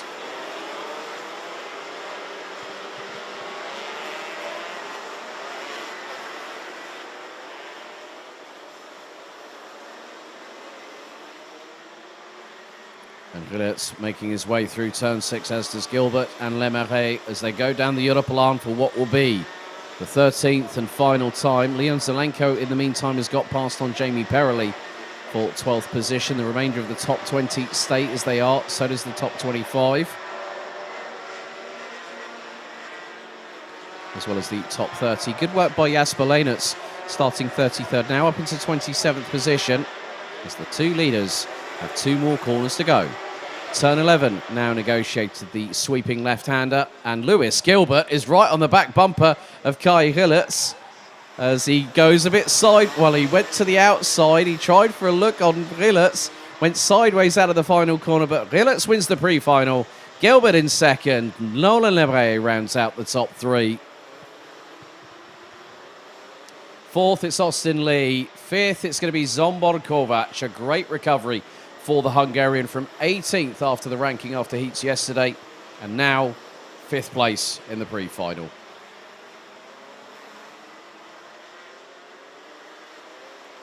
William Christensen takes 6th ahead of Marius Roos, Jaden Thien, Devian Rost and Dion van Werven, who round out the top 10. Paul Fokwemin rounds out 11th ahead of Leon Zelenko, Jamie Perrelli, Ethan Jeffel, Kaz Boshuis, Sebastian Bach, Mario Sidler, Bram Ossevarde, Tommy van der Stroys, Tobias Billy Clausen rounding out the top 20. Stein Scholten, Lawrence Herbold, Sverre Ubben, Vincent van Kerkhoff and Luke Neeson, Days Dams, Jasper Leinitz, Robbie Stoddard and Scott Westhovens with Fredrik Zebis running at the top 30. Sam Bergstein, Anton Sestakovs, Adam Valster, Jori Schoens and Vic Stevens were the last of the classified finishers, 35 in total. And unfortunately, on lap 4, after an incident out of turn 10, we lost Luca Thiel.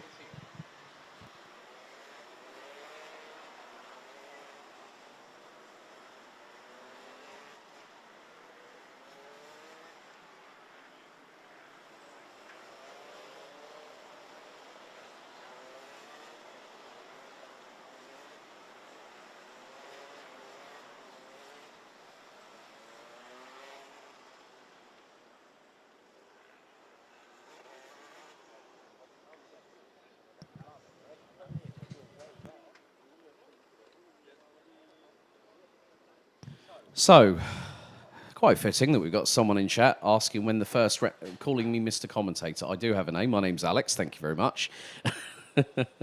See, I can respond to what you guys and girls are saying out there. But for those wondering about the BNL Karting Series calendar for 2023, 34 days from now, we head back here on the 7th of April.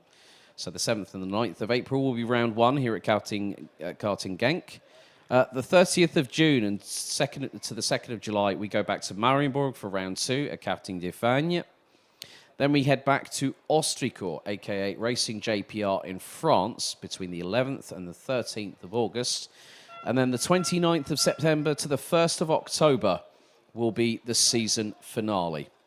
So the total season length will be 6 months and 29 days. That's 213 days. So we'll have 5 tickets for this year's Rotax Max Challenge Grand Finals, taking place at the Bahrain International Karting Circuit. We first visited that circuit back in 2021. That event will take place between the 2nd and the 9th of December this year. So Minimax, Junior Rotax, Senior Rotax, DD2 and DD2 Masters. The champion of the season will get an automatic qualification spot for the grand finals, where they'll not only represent themselves, but they'll represent their nation. We had close to 400 drivers in Portimao last year in November in the Algarve, with over 60 different nations competing.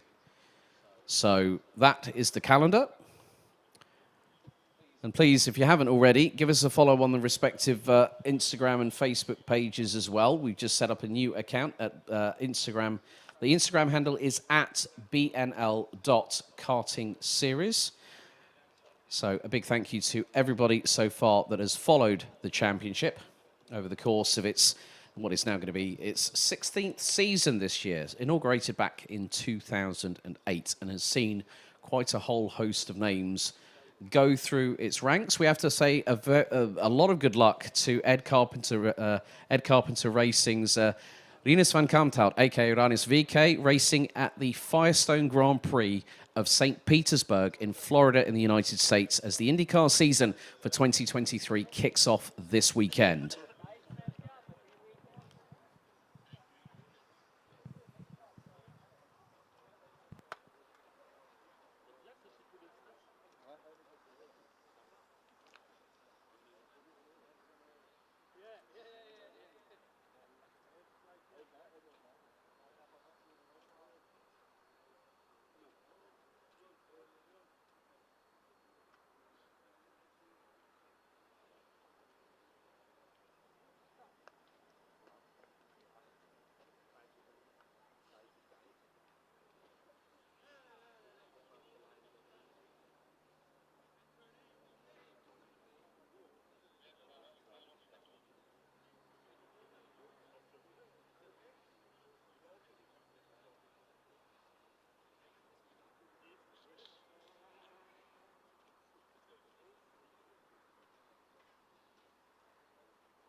Before we head to the official lunch break, it's time for our last pre-final of this event. It's DD2 and DD2 Masters.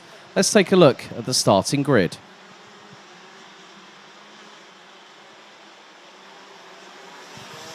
Well, it's going to be a dogfight in this one, I can guarantee you that much, because Carl Gustav Borgard is the one that's been leading the way. 3 victories yesterday, was 3rd in time qualifying, but has some young upstarts waiting in the wings, the likes of Tom Bracken and Enzo Bol. Borgard is on pole, Bracken is alongside him, Enzo Bol is in 3rd. Good work by Martin Zianovskis to take 4th in the ranking after heats yesterday, so the Latvian on the outside of row 2. Row 3, Enzo Boulogne and Lucas Pernod. Pernod's had a great weekend so far. Could have been a few more better results for the Canadian, but we'll see what he can do from row 3. Row 4 is Jules Cousin and our DD2 Masters class leader at the moment, Nikolai Christensen. Row 5, completing the top 10, is Sebastian Humpelhardt and Patrick Snolls-Lockmelis. Tim Mikamet starting on 11th, due to have Jordi Westerlaken to join him, but I think might be starting from the dummy grid. I did see something occurring in the pre-grid just beforehand. Thomas Piet, Rasmus Vendelbo, Fabian Bock, Dominic Hummels, Michael Becker, Carl Klebor, Chris Cup and Christoph Adams ran out your top 20. Completing the 30-strong grid, it's Hannes Bode, Robert Schorpian, Jordi Klebor, Frederick Baker, Thierry de Jong, Lennart Schreiber, Albert Homan, and then we've got Nicolas Guillaume, Luca Neuenhausen, and rounding out the grid, it's Latvia's Juris Elaitis.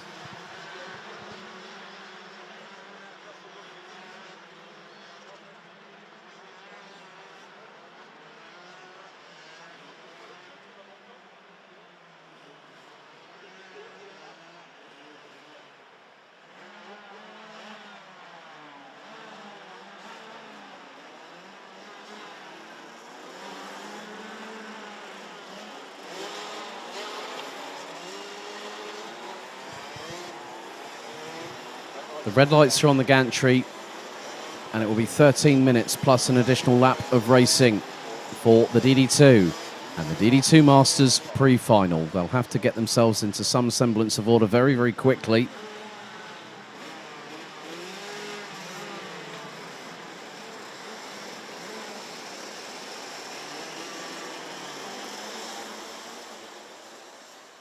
Into the tram lines we go. The revs start to rise. And the lights go out. The DD2 and DD2 Masters pre-final is underway as Borgard leads the field with Bracken following in tow. And there's been an almighty coming together, which includes Patrick Snolls-Lockmelis. There's more drama at the back end of the field. I think even Enzo Bol got collected in the opening exchange into turn number 1. And Jordi Westerlaken is out on circuit, the 432. Now making his way through turns 3, 4 and 5. Track space was at a premium, especially going into turn 2, having driven this circuit myself before.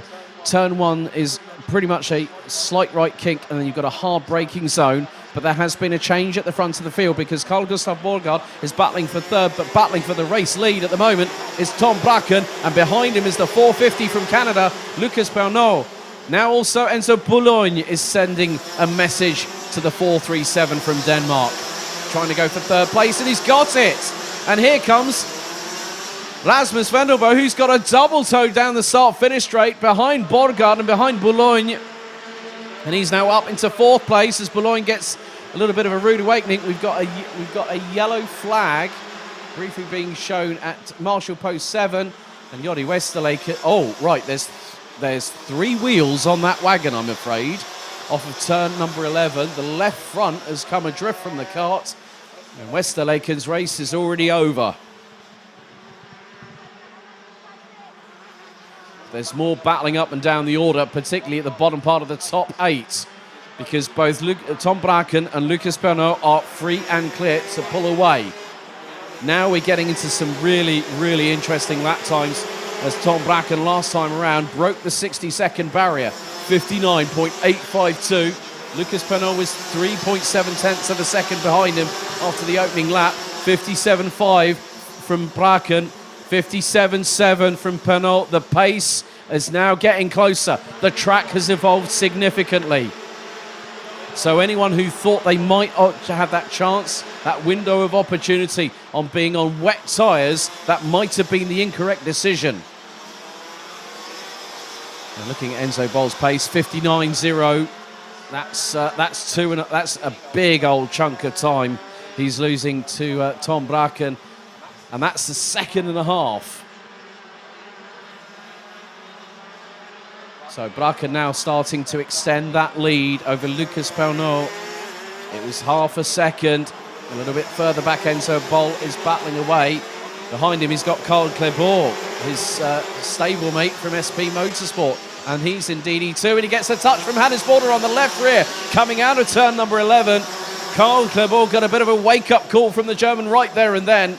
3 minutes down, 10 to go, as Hannes Border really gave Carl Clebord a bit of a fright, but Rasmus Vendelbo in the meantime has managed to get through on Carl Gustav Borgard and has already got a 6-kart lead. That is more importantly for third position. Borgard nearly had Enzo Boulogne up the inside through turn 6. And Sebastian Humpelhardt is now with them as well, along with Nikolai Christensen. So a lot in this race has changed. Borgard now on the back foot and is having to fight. Boulogne looks to launch up the inside, compromises Zidane out of turn number 10. Sebastian Humpelhardt gets through. And there is Jules Cousin also looking to get past the pole sitter. Nikolai Christensen fancies an opportunity along with that. So does, I think, the 471. That's Fabian Bock. Enzo Bol rounds out the top 10. And Enzo Bol running in the 57.3s. Tom Bracken's already hit the 56s. 56.928 on lap number 3. His lead over Lucas Pernot from Canada is 0.881 of a second. As Nikolai Christensen sideways coming out of turn 6. And Jules Cousin goes, well, let me through. I'm not battling you for position. And Jules Cousin makes an absolute hash of turn number 7. Well, Jules Cousin went, let me through, and he just outbraked himself. Just went completely near on, straight on, and could have ended up in the barriers. Well, more turns, twists and turns than the never-ending story in this race. But there's been a big development because it's no longer Tom Bracken who leads. Now, Tom Bracken might have had I'm not too sure if he went off circuit, but his last lap was a 1 minute .4, which means the pride of Canada, Lucas Pernot, is leading the race, and he has a 2.2 second advantage.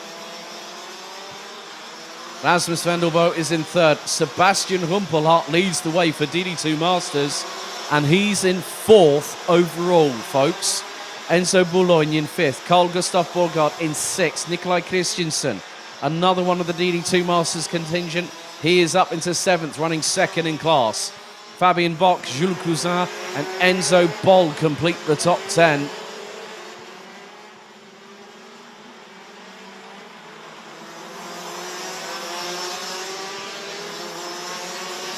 So with 7.25 minutes to go, Lucas Pernot leads the field across the line to start lap number 7, as Rasmus Vendelbo has got the Jaws music in the ears, and he's chasing down and trying to get past Tom Bracken. Tom Bracken, in the meantime, did a 56.2. Vendelbo was a 56.157. Fastest lap of the race, but loses time coming out of turn number 6 whilst chasing down Tom Bracken. Bracken, in the meantime, closed in by over 1.3 seconds on the previous lap, having made that little mistake on the previous tour, which would have been lap number 5. So it's not the fact that Lucas Pernot could find this being his race to lose. It's his race to fight for the victory now. He's got an opportunity. He's been at the sharp end of the field all weekend.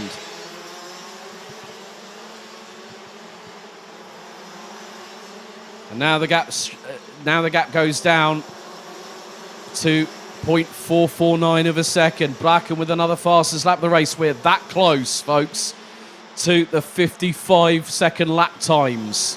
56.020 for Bracken. 56.5 from Lucas Pernot. So Pernot is having to respond. He will look over his right shoulder at some point and see how much closer the Bracken is. And Bracken is really close now, coming out of turn number 8 through turn 9. That gap is probably 2 to 3 kart lengths at a push. Into turn 10.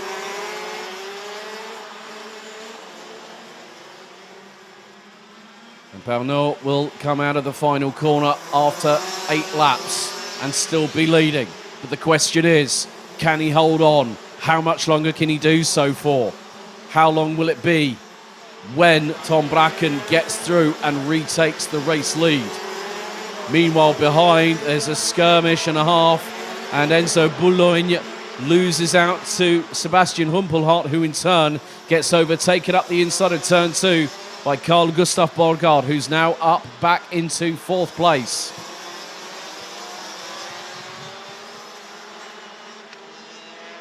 And Bracken is really close now. That gap is nothing. Coming through out of turn 8 into turn 9 once again. Bracken looking one way through into turn 10. Sweep to the outside to carry the momentum through the corner. Lucas Pernod is looking forward, hardly looking back at all. Now out of the final corner, on the pedal, on the loud pedal. Pernod takes a look over the right shoulder. Bracken is within that window now where he can launch an attack up the inside of turn 2. As Pernod just wide out of turn 3, gifting Bracken the lead. And now here comes Rasmus Vendelbo. One slight mistake, one slight unforced error, and that's exactly how quickly things can change.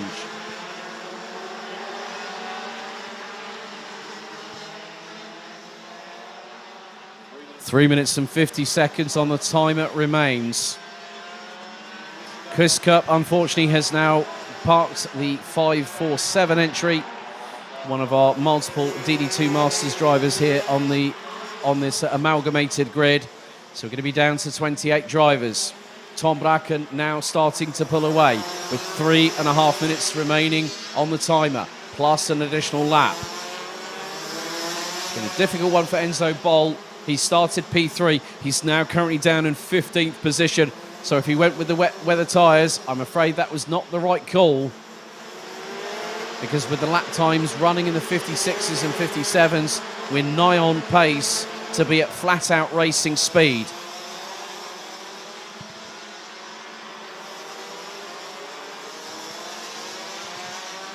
And Enzo Boulogne is effectively the DD2 meat and a Masters sandwich right now, because in front of him he's got Sebastian Humpelhardt, behind him he's got Nikolai Christensen, both from RS competition. Whilst I'm keeping an eye on that battle, I'm also keeping an eye on what's happening between second and third, because Bracken's gotten away. Pernod is still holding on to second. But how much longer before Rasmus Vendelbo gets through on him? Out of the final corner they go. We complete lap number 11. Pernod just over 2 tenths ahead of Rasmus Vendelbo going into turn number 1 and 2.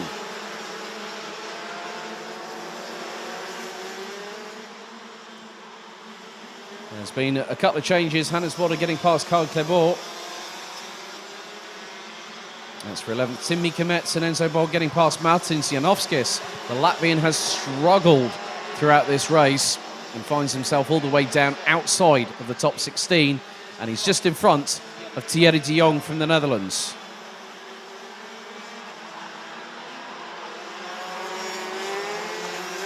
For those folks watching at home, you can see that there has been a rapid evolution up. We've had a yellow flag off of Marshall post number 4, and that could be, it looks to be one of the Nice racing carts.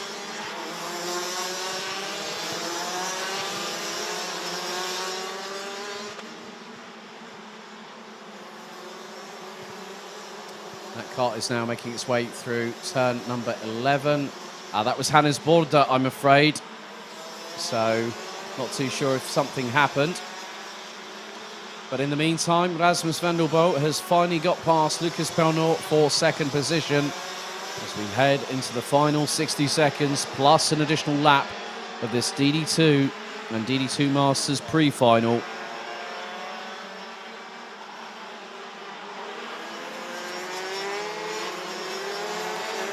Tom Bracken's lead is the best part of a second and a half.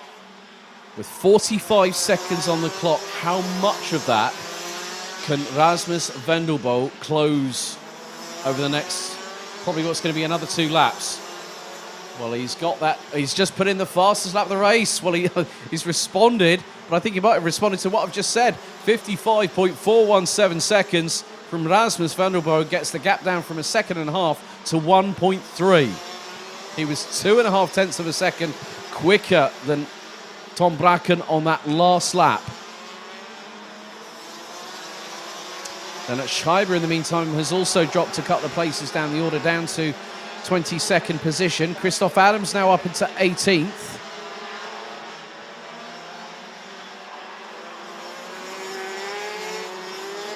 But the timer has expired, and Tom Bracken will lead the way onto the 14th or the 15th and final lap of this race.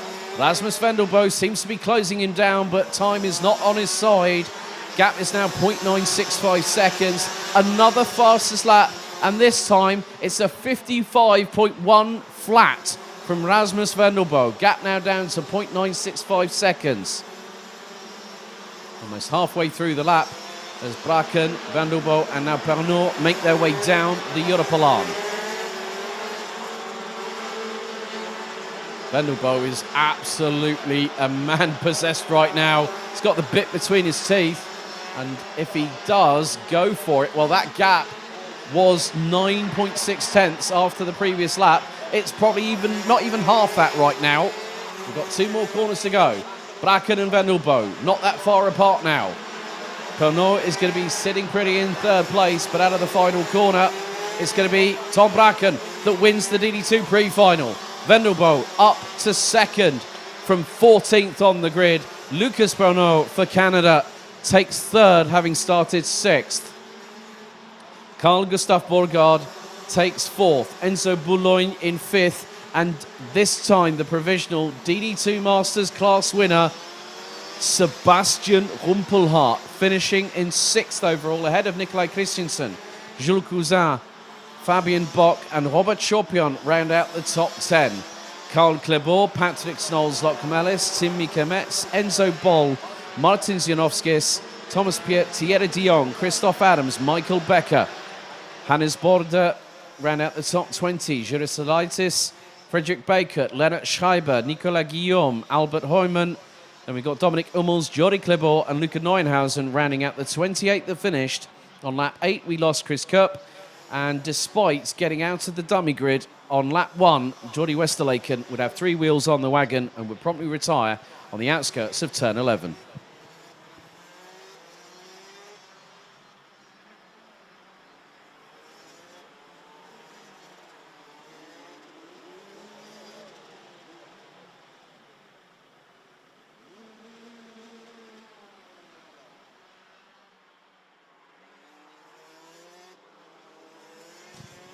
So for those watching at home, that is it for the morning's action here at the BNL Karting Series kickoff for 2023 at the home of champions, Karting Genk, based in the Limburg region of Belgium. The afternoon's action gets underway at 1:15 this afternoon. That's 13:15 Central European time. We'll be on air just before then, so enjoy your lunch break. We'll see you afterwards for what is going to be a grandstand finale here with the Senior Rotax B final kicking things off at 1:15 p.m. We'll see you at 1:10 this afternoon. Enjoy your lunch break. We'll see you a little bit later on.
Good afternoon and welcome back to the final bit of action for the 2023 BNL Karting Series kickoff. So 5 races to conclude the meeting here at the Home of Champions, and we are just having the grid cleared by the mechanics because just a few moments ago the grid was cleared, and we are set to get underway with our Senior Rotax B final. We'll have a total of 23 drivers competing for top honours in effectively a final that they may not want to have been in, but they are still going to be able to have some pride to come away with a good result at the end of the race weekend itself.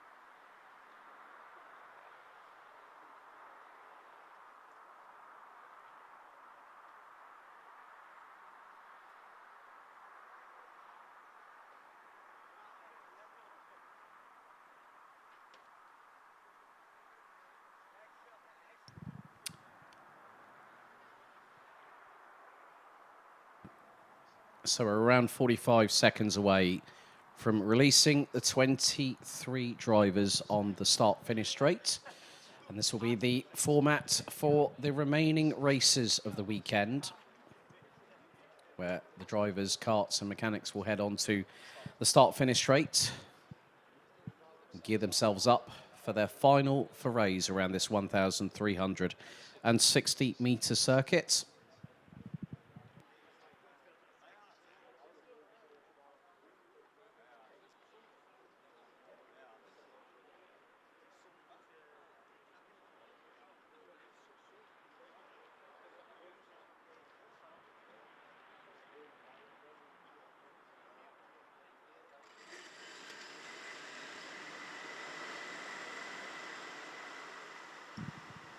The green flag waves on the start-finish straight, and 23 drivers will take part in this, which is the Senior Rotax B final. Let's take you through the starting order. On pole position for Italy will be Elia Papacena, and alongside will be Matthias Korn for Denmark. It's an all-German row 2 with Zino Falka and Mats Johan Overhoff. Kamal Murad and Anton Morsing from Australia and Denmark, row number 3. And it's an all-Danish row 4 and row 5, thereby completing the top 10. Anton Morsing, we've got Anton Morsing on 6 with Julie Fries 7th, Patrick Rasmussen, Jens Christensen and Lotus Tveen. It's an all-Dutch row 6 with Puck Gubbles and Enzo van den Nickenberg.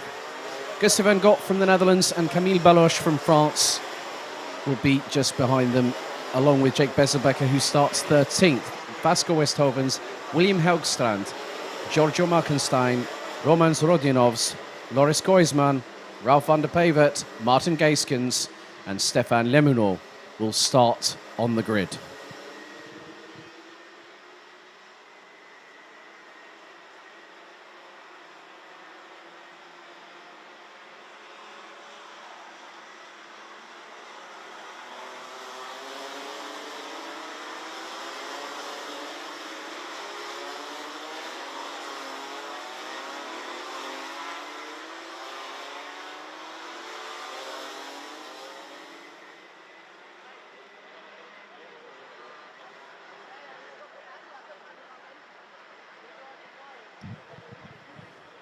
The red lights are ignited on the starting gantry and 13 minutes are set on the timer, plus an additional lap. The track has evolved significantly over the morning's action, most notably in the DD2 and DD2 Masters pre-final.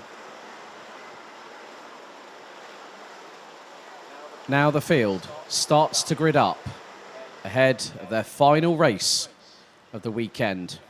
The other 36 senior road tax drivers will take part in the final a little bit later on this afternoon at 2:40 p.m. local time. But we are under starters order. The lunch break concludes as we get ready, we get steady. The lights are out, we're off and racing. Good start by Elia Papacena on the front row. Zino Falca slotting in behind as they make their way through into turn 2 for the opening time. Mats Johan Overhoff using the runoff area, which is allowed to do on the opening lap, to regain what is 4th position. Zino Falca now up into 2nd place. Kamal Mrad looks to have moved up into 3rd position. But at the moment, it is Elia Papacena from Italy leading the way. One of the carts going very, very slowly coming out of turn 4 just a moment ago. As the remainder of the field make their way through turn 9, and Zino Falca looking to put a move on early on Elia Papacena through into turn 10, but Kamal Mrad is waiting in the wings to see what happens. So the 3-4-8 from Australia, trying to put his best foot forward, and that's Johan Overhoff is not too far behind either. Anton Morse, it looks like Patrick Rasmussen is now up into 5th position in the 3:41 first race point entry. And one of the carts at the back of the field, that's Puck Gubbles and Jake Bezelbecker that are at the back end of the field. Those were the two that were a little bit behind the rest of the 21 drivers that are making their way through onto the Europolan. But Elia Papacena has stretched an initial advantage over Zino Falca. After the opening lap, it was just over 0.17 of a second. And now Mats Johan Overhoff has got his way up into 3rd. Kamal Mrad is now down into what will be 5th position. So it looks like Patrick Rasmussen has made his way up into 4th place. And then they've got the 3:29 Matthias Krohn as the field now makes its way through. And Mats Johan Overhoff with a nice little move up the inside of Zino Falca to take 2nd position. And now he's going to go and start chasing after that Elia Papacena. Kamal Mrad still holding on to that 5th position as if his life depended on it. He's got Matthias Krohn, Anton Morsing and Julie Freys just behind. And, oh, well, it looks like an inter-Danish squabble going through turn 6 just then. Now it's all changed once more. Patrick Rasmussen up into 3rd place, having got past Zino Falca down the Europolan and into turn 7. And now Zino Falca is almost about to lose another position, courtesy of Australia's Kamal Mrad into turn 10. The Australian yet to make the move through. Then also the 3:10 of Julie Freys is now just not that far behind them. And is currently running in P6. Ahead of Matthias Krohn, who now rounds out the top 7. Gussie van Gorp has made some headway in this one. She started down in 14th, now running P8. Anton Morsing and Lotus Sveen complete the top 10.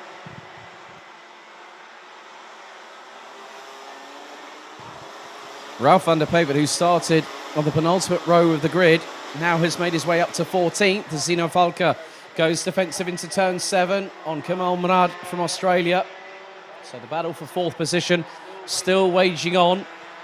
But Elia Papacena has bridged a bit of significant gap as Patrick Rasmussen is gunning for Mats Johan Overhoff for 2nd position. 9 minutes and 23 seconds still remain on the timer. And Gussie van Gorp has definitely got some pace. He's closing in on Matthias Krohn just up ahead. Julie Freys just in front of the 3:29 from Denmark.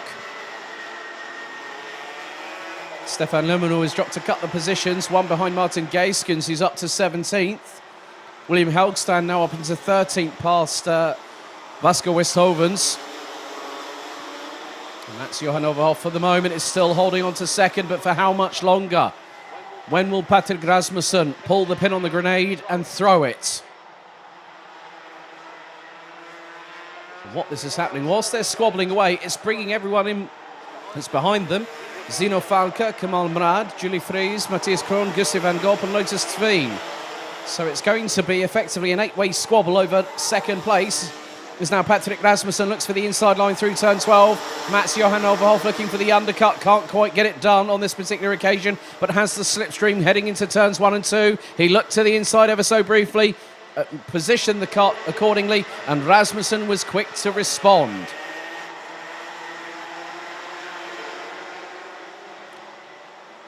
It looks like there might have just been a change. Yep, Lotus Tveen ahead of Gustav van Gorp. That is for 8th position on the road. But they are still in contention with maybe as high as a top 5 finish in the B final.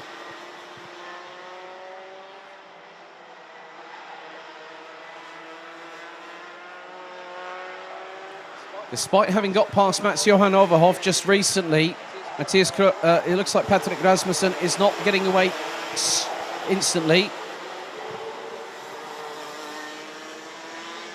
And now Kamal Murad looking for the move up the inside of Zino Falke. Gets through at turn 12 and he's through. And the German loses not just 1 but 2 positions. Great anticipation by Julie Fries from Denmark in the 310. And now Falke's dropping down the order. Lotus Tveen is through. So is possibly Matthias Krohn, not quite. Gustav van Gorp was also looking up the inside of the 329 but could not get through.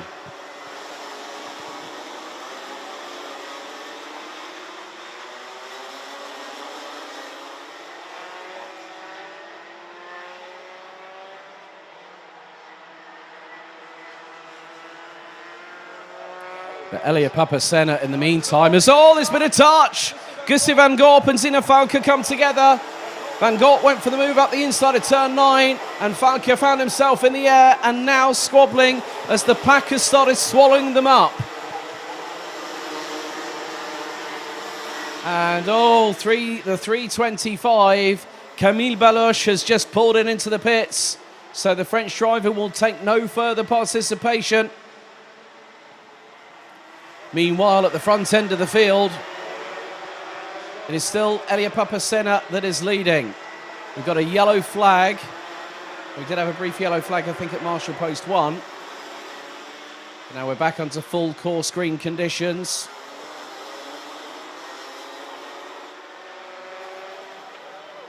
But behind Kamal Murad, there is a bit of a squabble going on, and it's between 2 Danish drivers. One of which is Lotus Tveen.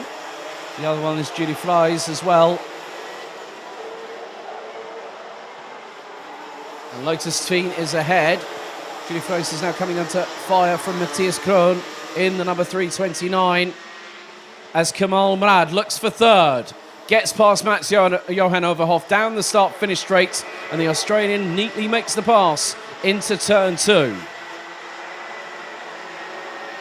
A little bit further back, there's still some squabbling going on. Matthias Krohn and Julie Fries still battling away over positions.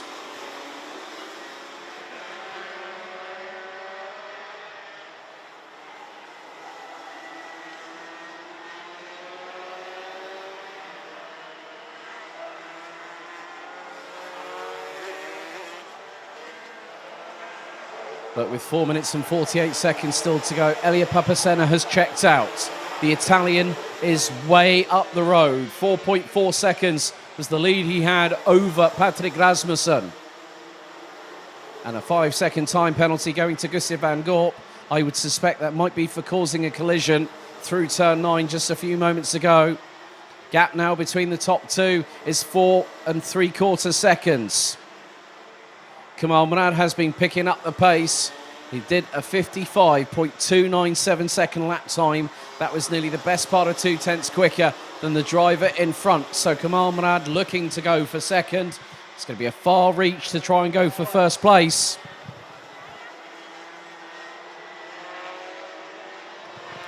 William Helgstrand, Jens has made up a place up to 7th past Julie Fries. Jens Christensen, Gustav van Gorp and Martin Geiskens now round out the top 13. And Zino Falke has dropped all the way down towards the back of the field, might not even be taking any further part in the race. Looks like the German has parked it, I'm afraid, after that contact. But the battle for 2nd still very much wide open, and it's going to be between 4 drivers. The one leading that train is Patrick Rasmussen. Second in that is Kamal Murad. Lotus Fiend rounds out the top 4 now, having got past Mats-Johan Overhoff in the 385. Normally runs the 355 in the Euro Trophy and the RMC Germany Championship.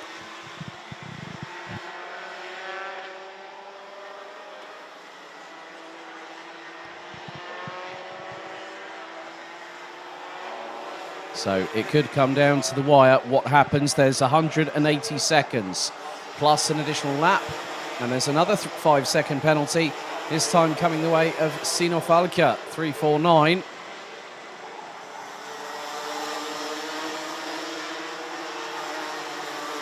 Papasena still leading the way. 5.1 seconds is now the advantage. William Helgstrand is one of the only drivers, probably if the only driver, to so far get into the 54s.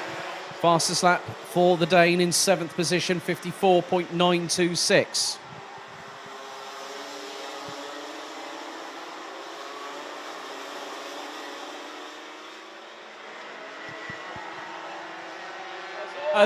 Rasmussen's gone off. Rasmussen was backwards. Something went all of a sudden. Not too sure if he might have hit a damp patch of water, but he was backwards, and that has gifted second, third and fourth, and then some to those behind. It was all of a sudden that Rasmussen was backwards, heading quite quickly towards the catch fencing off the outskirts of turn 8. So Kamal Murad now in second, Lotus Fiend in third. And where is that spin? Dropped Patrick Rasmussen to. Looks to be 9th place. Head of Ralph van der Bavert, who's gone up into 10th place now. And is trying to fend off Gustav van Gorp in the 343 for 10th place.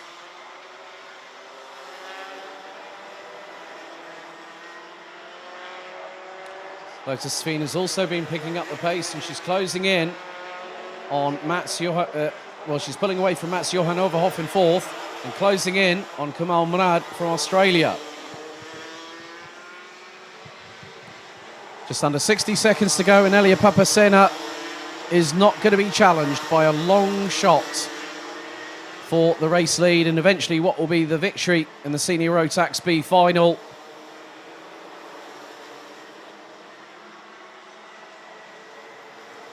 There has also been some battling between Matthias Krohn and William Helgstrand. And Helgstrand currently sitting in 6th position. Will actually maybe make that even 5th.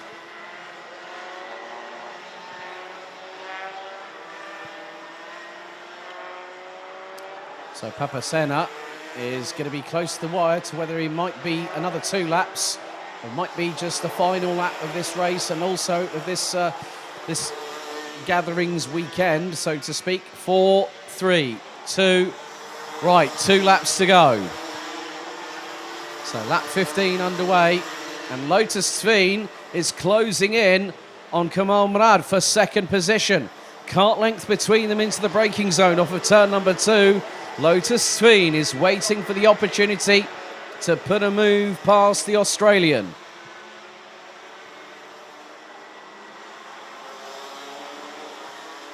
Down the Europalan they go. Lotus Fiend in the slipstream. Half a cart length between them going into turn 7. The 330 from Denmark decides that discretion is the better part of valour and will not facilitate that move. Through into turn 10 they go once again, and it's line astern between 2nd and 3rd. Mats-Johan Overhoff is a little bit further adrift in 4th place, and it's William Helgstrand, who started down in 17th, now is 5th. Last lap ball has been shown, and Lotus Fiend is now past Kamal Murad, so the Aussie has got one opportunity, which is this lap, to try and get through and take back 2nd place in the dying moments. Could get the run down the Europalan, through out of turn number 6 and into T7. Mats-Johan Overhoff, in the meantime, is actually quicker than the 2 in front of him, and he's currently 4th.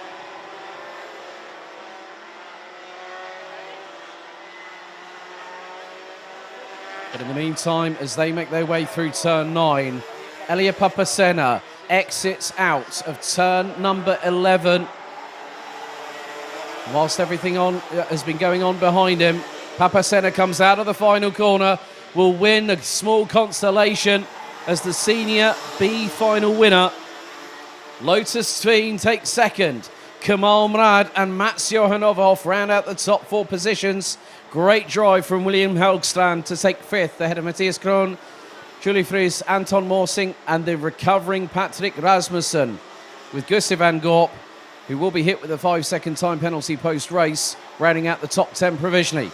Ralph van der Pevert, Enzo van den Dickenberg round out the top 12 with Martin Geiskens, Jens Christensen, Stefan Lemonor, Loris Koisman, Vasco Westovens, Latvia's Romans Rodionovs, Buck Gubbles, Jake Bezelbecker, Giorgio Markenstein. On lap 9, we lost Zino Falke, and on lap 6, we lost Camille Baloche.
So we get set to start crowning some BNL Karting Series kickoff champions, both in the Minimax class and also in the Minimax rookie division. Here is your starting grid, as we've got one kart that is Cole Denham that was due to leave from 10th position.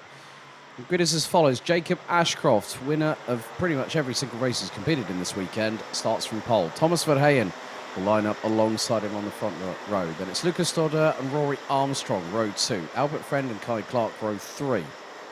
Maxime Becker and Charles Kitely, row 4. Completing the top 10, Ryan Rivers and Cole Denham. Then we've got João Maria Pereira and Felipe Reis, row 6. Row 7, Lars Lambers and Zen Lindemann. Then we've got row 8, Jenthe Minen and Victor Reitz.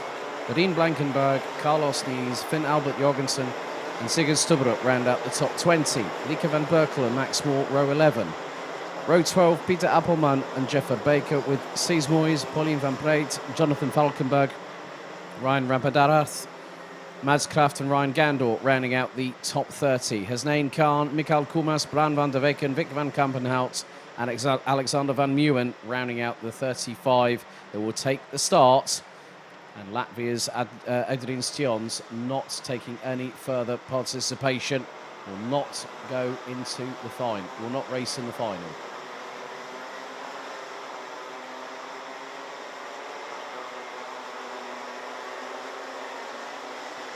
So looking at it from this perspective, the highest placed driver in the Minimax rookie division on this grid appears to be Ryan Rivers in the 123, starting from 9th on the grid.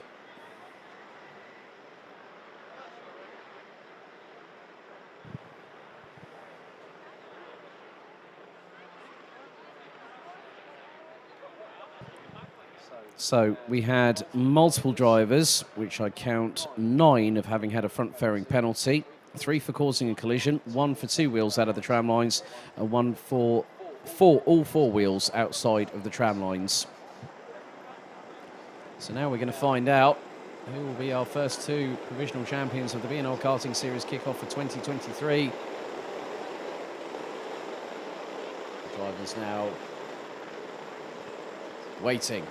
Weaving from side to side. 13 minutes on the timer, plus an additional lap.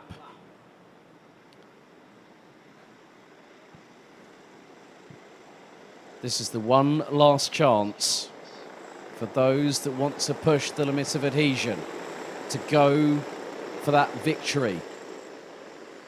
As the Minimax final roars into life. Are we ready? Are we steady? Lights are out. We are underway. Good start by the pole sitter Ashcroft.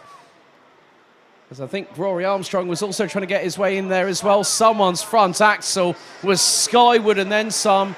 Might have been Thomas Verheyen possibly. There's a few at the back of the grid tripping over each other as they go through into turns 2 and 3 for the first time. It was Adrien Stions who was actually pushed back to the dummy grid. And once the field was released, was allowed to go out onto the circuit.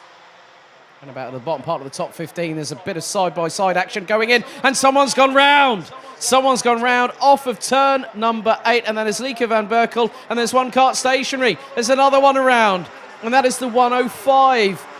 And that is Rampadarath off of turn number 8. And it is not Ashcroft leading. Oh no, it's Cole Denham, who nearly didn't get off the starting grid. He now leads the way. Ashcroft second, Armstrong third, Albert Friend in 4th, behind Kai Clark. And now it's really starting to kick off here. It looks like also Lucas Dodder is in the mix. Up until this point, it's been about conservation. Now at this point, it is every single driver for themselves.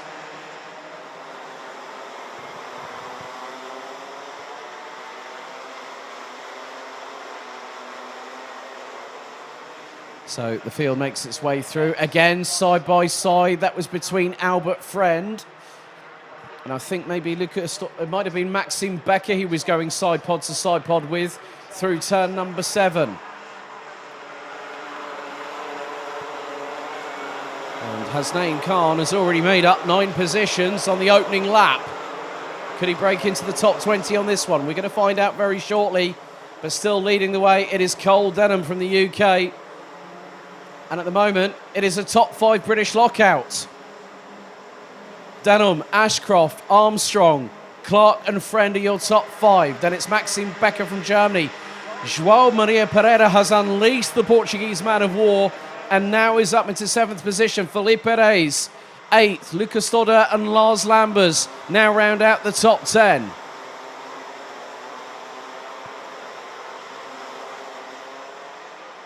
And now Ashcroft is right with Denham going through turn 7 into the right-hander here at turn number 8. There's still over 10 and a quarter minutes to go in this race, and everyone is acting crazy right now. They are pushing to the absolute limit. And there is a 3-second time penalty going to the 164 of Charles Kitely, currently sitting in around 14th position.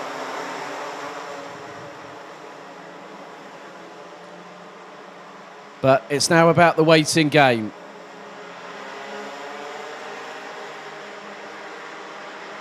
And one of the biggest things that Ashcroft can do in terms of his strategy is just let Cole Denham drag him along, pull him along with him.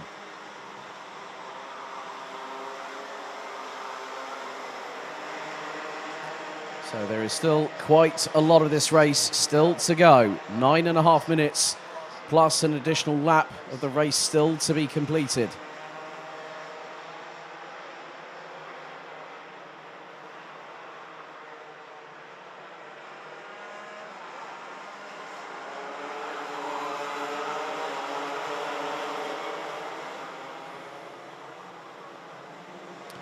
But Ashcroft still waiting, biding time, doesn't need to pull the trigger quite yet. We're only 4 minutes into the race, and all the race leaders now got a 3-second time penalty. Well, that has just changed everything, and I'm wondering if that lit up the eyes of a certain Jacob Ashcroft in 2nd position. More battling a little bit further down the order with the likes of Victor Reis, Ryan Rivers, Carlos Nees, Alexander Van Meeuwen, amongst others. That's a 4-way squabble.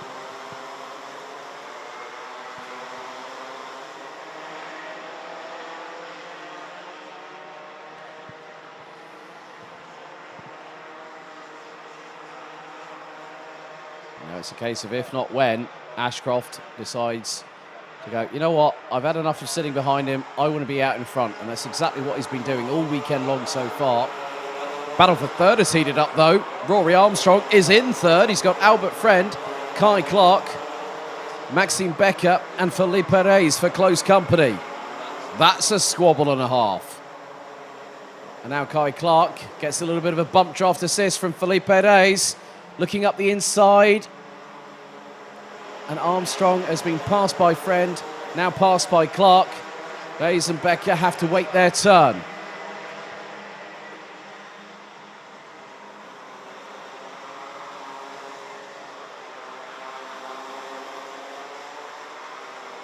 Still quite a lot to be undecided as of yet.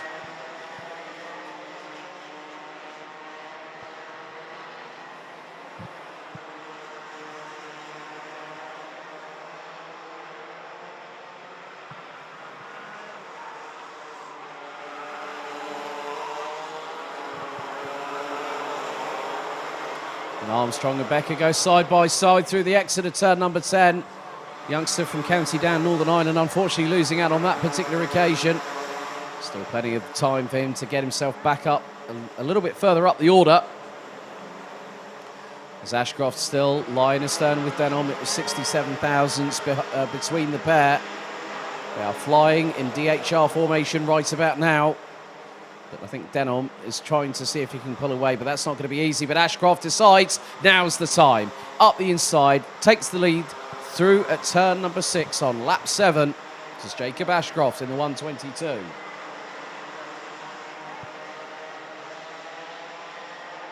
The battle for 3rd place still very much has had the touch paper lit right now, because you've got Albert Friend versus Kai Clark versus Felipe Reis. Maxime Beck and Rory Armstrong aren't too far off of that battle.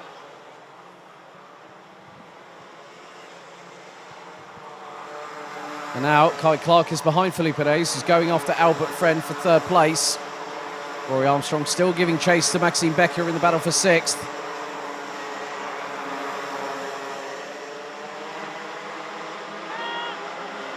And Lucas Todder, João Maria Pereira and Lars Lambers running at the top 10. Also, it's been a difficult race for Ryan Rivers. It looks like maybe that the leading rookie in the Minimax class might beat last year's Micromax champion, Zen Lindemann from the Netherlands, currently sitting in 12th place. Or it might, no, it's not. It's actually João Maria Pereira, I believe, in 9th position, the Portuguese driver.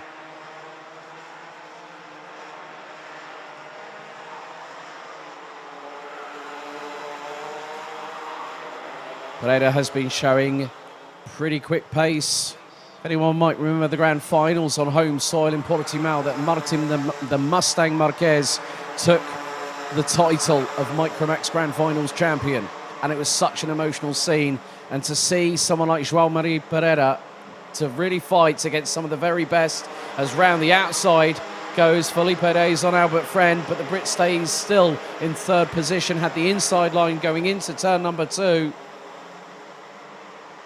And all the while, they are pulling away. Those two in front are pulling away. They've got to stop squabbling. They've got to start working together. They've got 4.5 minutes plus an additional lap. And there is a gap of 2.4 seconds between what was Albert Friend in third and Cole Denham in second position. But this is more than likely going to be the battle for second place, with Cole Denham seeming to have a 3-second time penalty. It looked like that might be for a two-wheel tramline infraction. But Jacob Ashcroft now in the comfort zone. Is he going to start pulling away? Gap was 2.5 tenths. Now it's just over 0.27. Felipe Reyes in fourth place now has the fastest lap of the race. 59.476. That was done a few laps ago. And whilst he's battling away with Albert Friend, that is effectively going to mean that those lap times are not going to be as speedy as the ones in the earlier part of the race. Meanwhile, the battle between Maxime Becker and Rory Armstrong has definitely got the fire blazing underneath it right now, as Armstrong is trying to do his level best to get past the German for sixth position. And good to see Maxime Becker come back from what was a very, very difficult start to the race weekend in the opening heat where he got excluded. Now to be at this point in the final, but things are possibly changing again. Yep, Felipe Reyes has got past Albert Friend, and now that puts him in the clutches of Kai Clark. 3 minutes to go, the two leaders cross the stripe, lap 10 completed. Now it's nearly side pod to side pod between Albert Friend and Kai Clark, and Becker and Armstrong are with them. And not too far behind either is Belgium's Lucas Todder in the 117.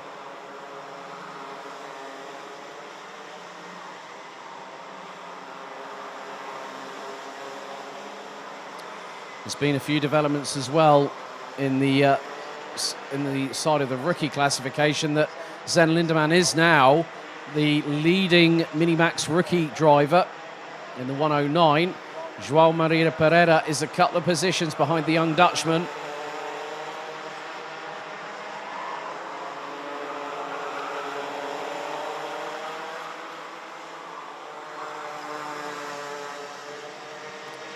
But even with that 3-second time penalty for Cole Denham, he's still about 3.8 seconds ahead of Felipe Reyes, but has Reyes closed that gap slightly. It's only 3.659 seconds. But with 1:48 still to go, Cole Denham's still got to push like crazy, try and keep with Jacob Ashcroft in order to mitigate that 3-second time penalty that he's going to receive post-race. Zen Lindemann is now closing in on Charles Kitely for 10th position. With 1.5 minutes still to go on the clock. This battle here over what will be 4th position is currently being led by Albert Friend, Kai Clark, Maxime Becker, Rory Armstrong, and now Lucas Todder. The quintet of drivers battling over the same bit of real estate.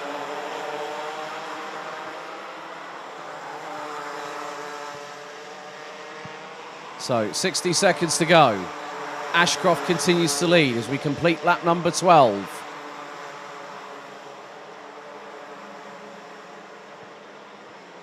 Armstrong and Stordeur go into battle, and Stordeur up the inside of the 166, through into turn 2 and makes the positional change for 7th.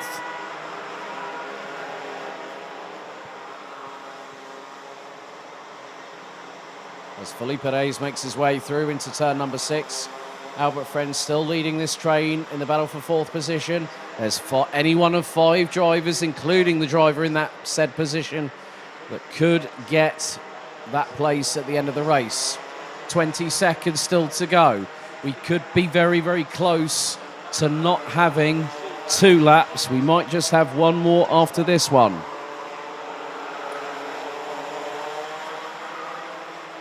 And a 5-second time penalty for Rory Armstrong. As now the last lap board for the weekend is being shown. And Jacob Ashcroft, nearly 6/10 up the road from Cole Denham, is less than 1,000 metres away. He took the Winter Cup crown at Campos and booked his place on the Euro Trophy this season. He looks to do the same here.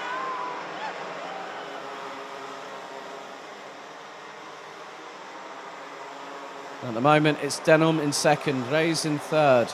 Friend, Clark, Becker, Stodder, Armstrong, Lambers and Kitely. Zen Lindemann is the leading rookie.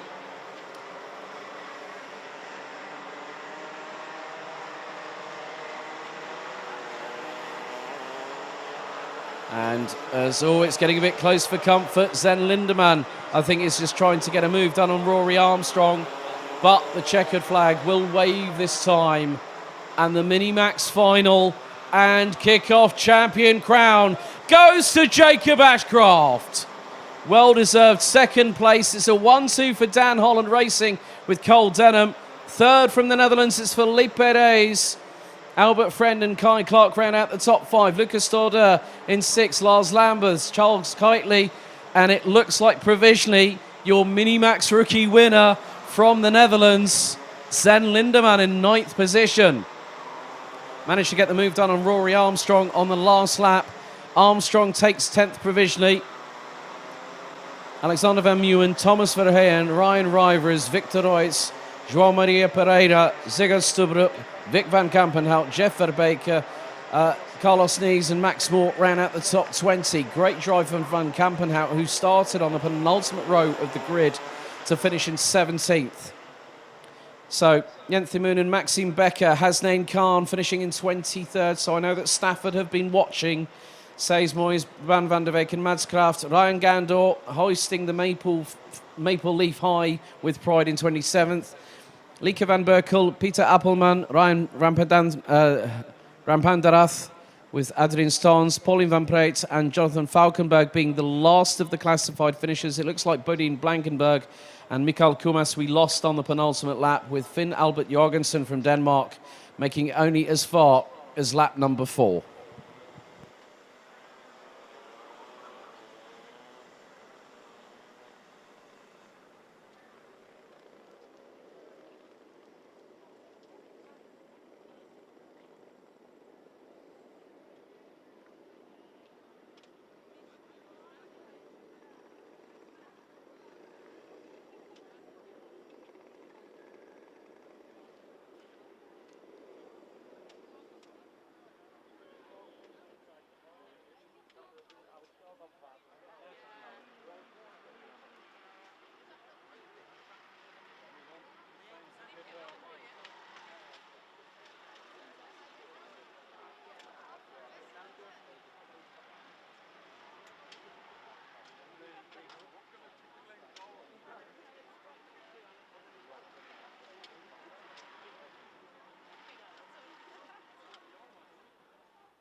The green flag waves as we get set for our next final. It's Junior Rotax to see who will become our 2023 BNL Karting Series Kickoff Champion.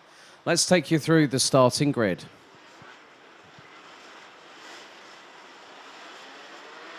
On pole position will be Kasper Schormans, who took 2 wins yesterday and won the pre-final a little bit earlier on. One of his closest competitors, Mika van der Pavert, will be alongside on the front row. It's an all-Belgian row 2 with Mateo Radenkovic and Bolouet. Krit Kruren and Max Cuthbert will be on row number 3.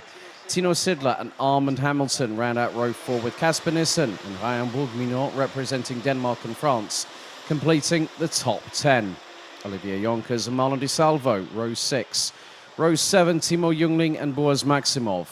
Next up, it's Thomas Ingram Hill and Kieran Bartenstein with Sebastian Koch, Glenn Schwillens, Lucas Sells and Ruben Verheyen rounding out the top 20. Mads Larsen, Batuan Kulmas, Danny Shields, Jake Menton, Luca Coolen, Sinja Onbol, Kaz Tobben, Zane Quaker and Victor Galmiche rounding out the 29 strong grid.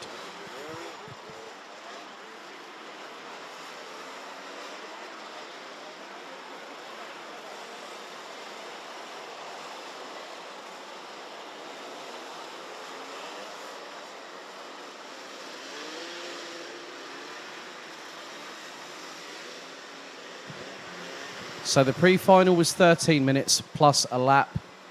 Now we add it to 15 minutes plus a lap. And I've just spotted and also been informed that there are some small bits of raindrops occurring just out of the commentary box window. And the clouds are looking great up above us, up there in the skies.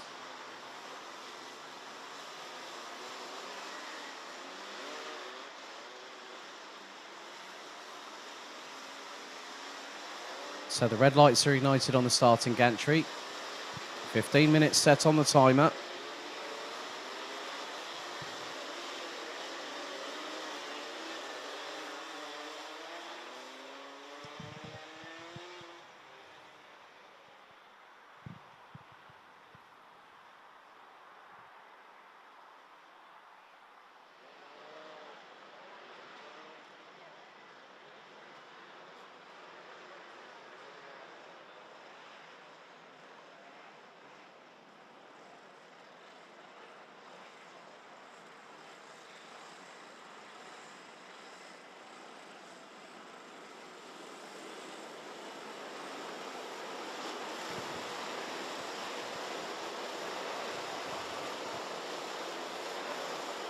So the drivers now being told to slow by our race director as they get primed and ready. 29 junior Rotax drivers getting ready and getting steady to go racing for one final time. Good to hear from Nicky Quicker and also Jensen Pritchard cheering Zane on, who starts 28th. Into the tram lines we go. The Rotax engines roar into life. Are we ready? Are we steady? The Junior Rotax final is underway. Good start by... Oh, we've already had one backwards and off into the grass and off onto the outskirts. That is Sebastian Koch. And we've got an absolute pile-up like the M25 on a Friday afternoon, going through turn 2, one of which is the 224, and it's one of the biggest casualties. It's Bolouet. Bolouet's out before even the end of the first lap, and in that was also the 202 of Mads Larsen. My goodness me, the dramas do keep on coming, and that was the biggest one. And you can just tell that it's not gone very, very well at all. And I think people are struggling. There are yellow flags off of turn 7. Kasper Schormans has lost the lead, and everyone's struggling for traction. Someone's backwards off of turn number 8, and that was Glenn Schwillens. Oh my goodness. This has definitely changed everything. And they're going to have to be very, very dainty on the throttles of these drivers. And let's not forget, they are on slicks. They're not on wet tyres. And they've got to be very, very mindful of spatial awareness right now, because with 13 minutes and 30 seconds on the clock, this is going to be very, very treacherous. And these drivers will feel that a lifetime is passing them by. Everyone is struggling for traction. I'm seeing 3 wide going through turn 2, going through into turn 4 at some points. Drivers are using the curbs to manage the karts going around the circuit. Some drivers are going to the outside line, going through into turn 6. But it's Matej Radenkovic who is actually leading. Kasper Schulmans is pretty much with him, going through into turn 8. And let me just inform you of this. Lap times we saw earlier on is now the lead has changed. Lead has changed between Schulmans, who now takes it ahead of Radenkovic. The lap times are a 1 minute 23, which is basically the best part of several seconds off. Slippery surface flags are out. And that's off of Marshall post number 5 at turn 8.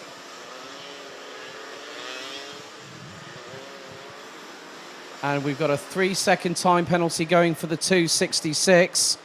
So 3 casualties. Bolluet out, Mads Larsen out, Timo Jungling also out as well. He was starting in 13th position. So the 3-second time penalty going to the 266 of Glenn Schwillens. That will probably be more than likely for 2 wheels outside of the tram lines.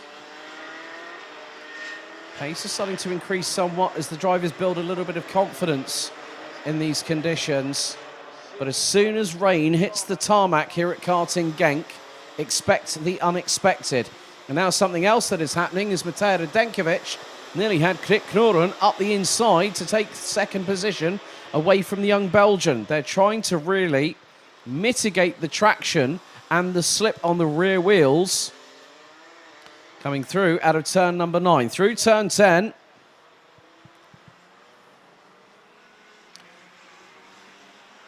So that little rain shower has caused havoc. Quite literally.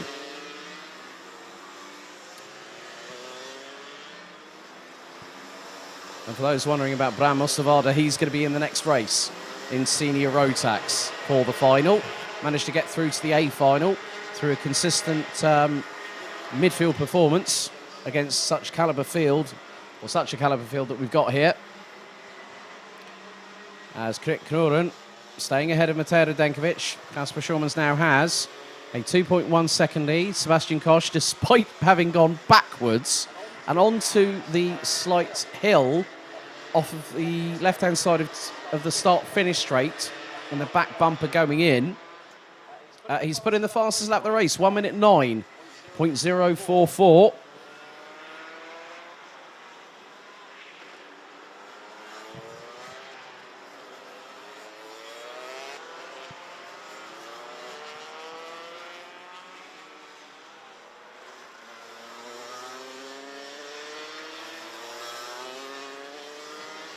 So 5 minutes down, 10 to go. A third of the way through the race. Kasper Schulmans starts to extend his lead.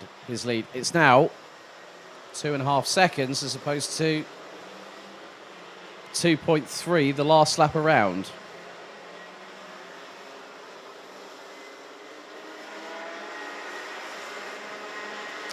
There's a little bit of action happening, and it's between Kasper Nissen. Max Cuthbert is in that mix.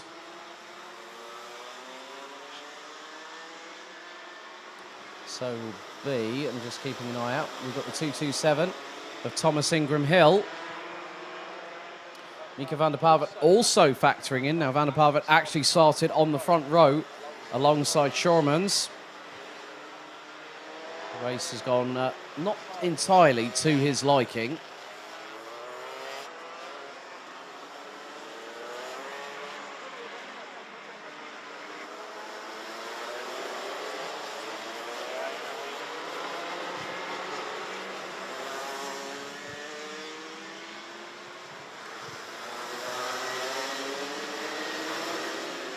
But Schulmans is really, well, the evolution of the track has been significant over the past few laps, so now we're really getting up to full racing speed. Casper Schulmans has just put in a 1 minute 2.1. Ralph van der Pevet has got through on Max Cuthbert, so has Casper Nielsen. There is Lucas Sells also in the mix there. That's for 7th place.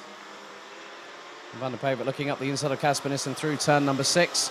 Armand Hamilton and Thomas Ingram Hill not too far behind either. Well, it's Batuan Kulmas I've just spotted in the 261. Zane Quaker has made his way up from 28th, now up into 18th position, ahead of Boaz Maximov and Ryan Bourguignon, who complete the top 20.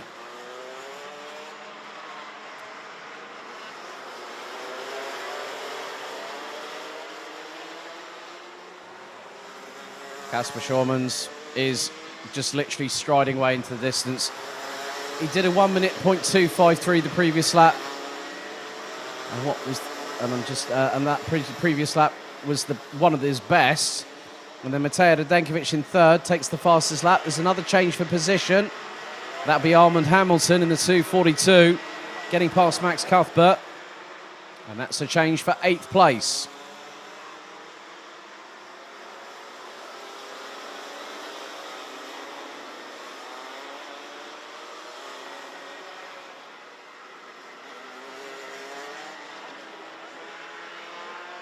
Max Cuthbert really having to fight to stay where he is at the moment. He's got Batuan Kulmas just behind in the 261, just in front. He's also got, that is the 204 of Lucas Sells. Kiran Bartenstein becomes the latest driver to retire on lap number 6, I'm afraid.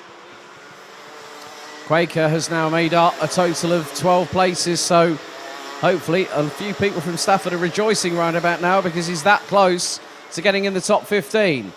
Meanwhile, this battle here for 2nd position, Matej Radenkovic and Krik Kroren has seen the pair swap positions once again.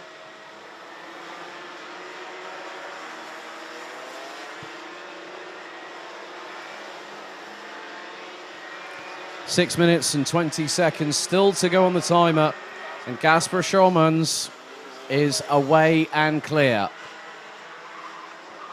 It's going to be between Kroren and Radenkovic, latter in 3rd, and I think, oh well, Krik Kroren has just had a drama, I believe. Now, I'm just keeping an eye as to what the weather might be doing.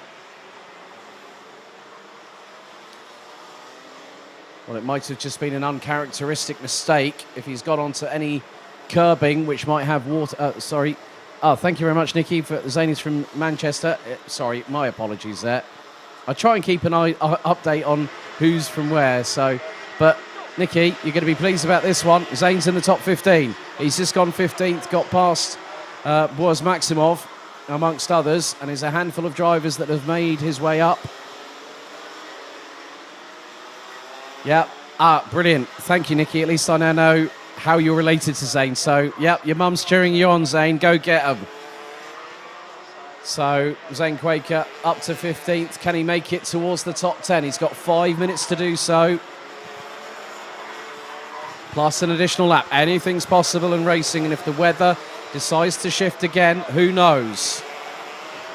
But Casper Schulmans now is starting to lose his lead. We've got another driver set to retire. That is Sinja Ornball in 25th. And, right, we've got someone getting brave enough into the 56s. And it's not by much, it's not by a little, it's by a lot. Well, Mika van der Pavert has just put in the fastest lap of the race. The driver currently sitting in 5th position. Now we're 56.694.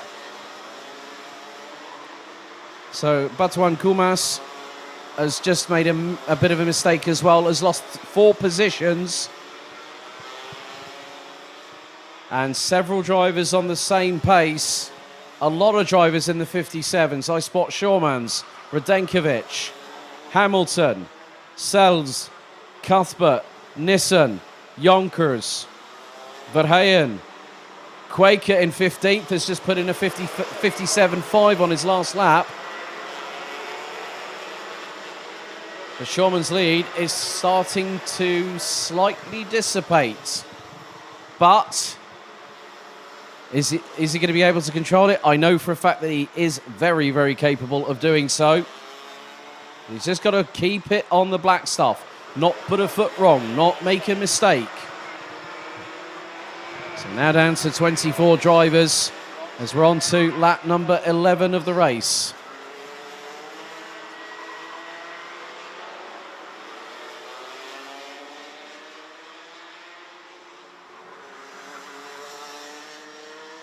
Schommens' lead now, 4.3 seconds. Mika van der Pevet on a second successive fastest lap. It was a 56.694. He's now bettered that by nearly 7/100ths of a second, 56.625. Schommens now responding to Radenkovic. Radenkovic took another chunk out of Schommens on that last particular lap. Probably the best part of nearly 3.5 of a second. Lead now down to 4 seconds. 2 minutes and 45, plus an additional lap still remaining. And what's more, there are more changes up and down the order. Victor Galmiche down in 17th has lost out 4 places. Now into 13th, Batuan Kumas, Zane Quaker and Boaz Maximov now rounding out the top 4, now rounding out the top 15. So from the back of the grid to halfway up it, Zane Quaker is clearly on the move, and he's 3/10 away from Batuan Kumas in 13th position. And there they are.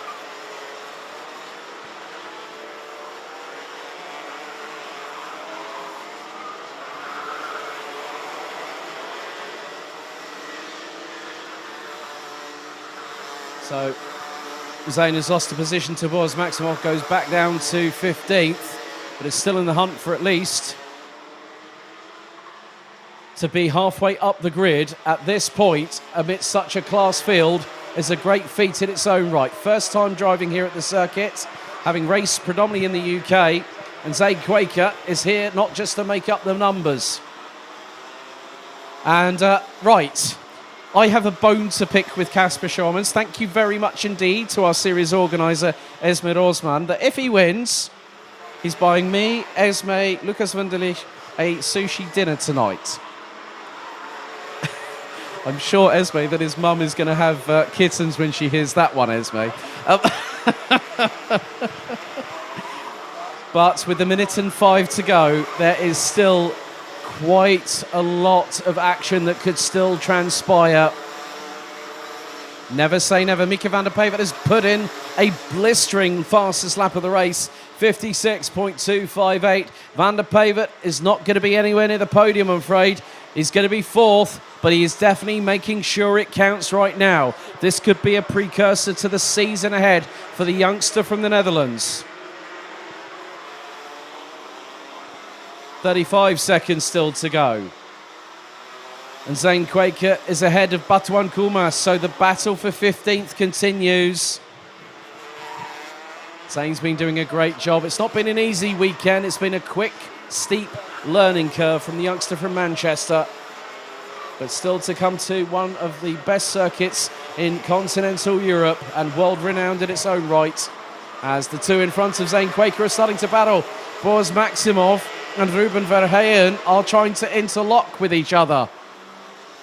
Try as they can avoid it, but there's going to be a move here. Armand Hamilton through on Tino Sidler for 5th position.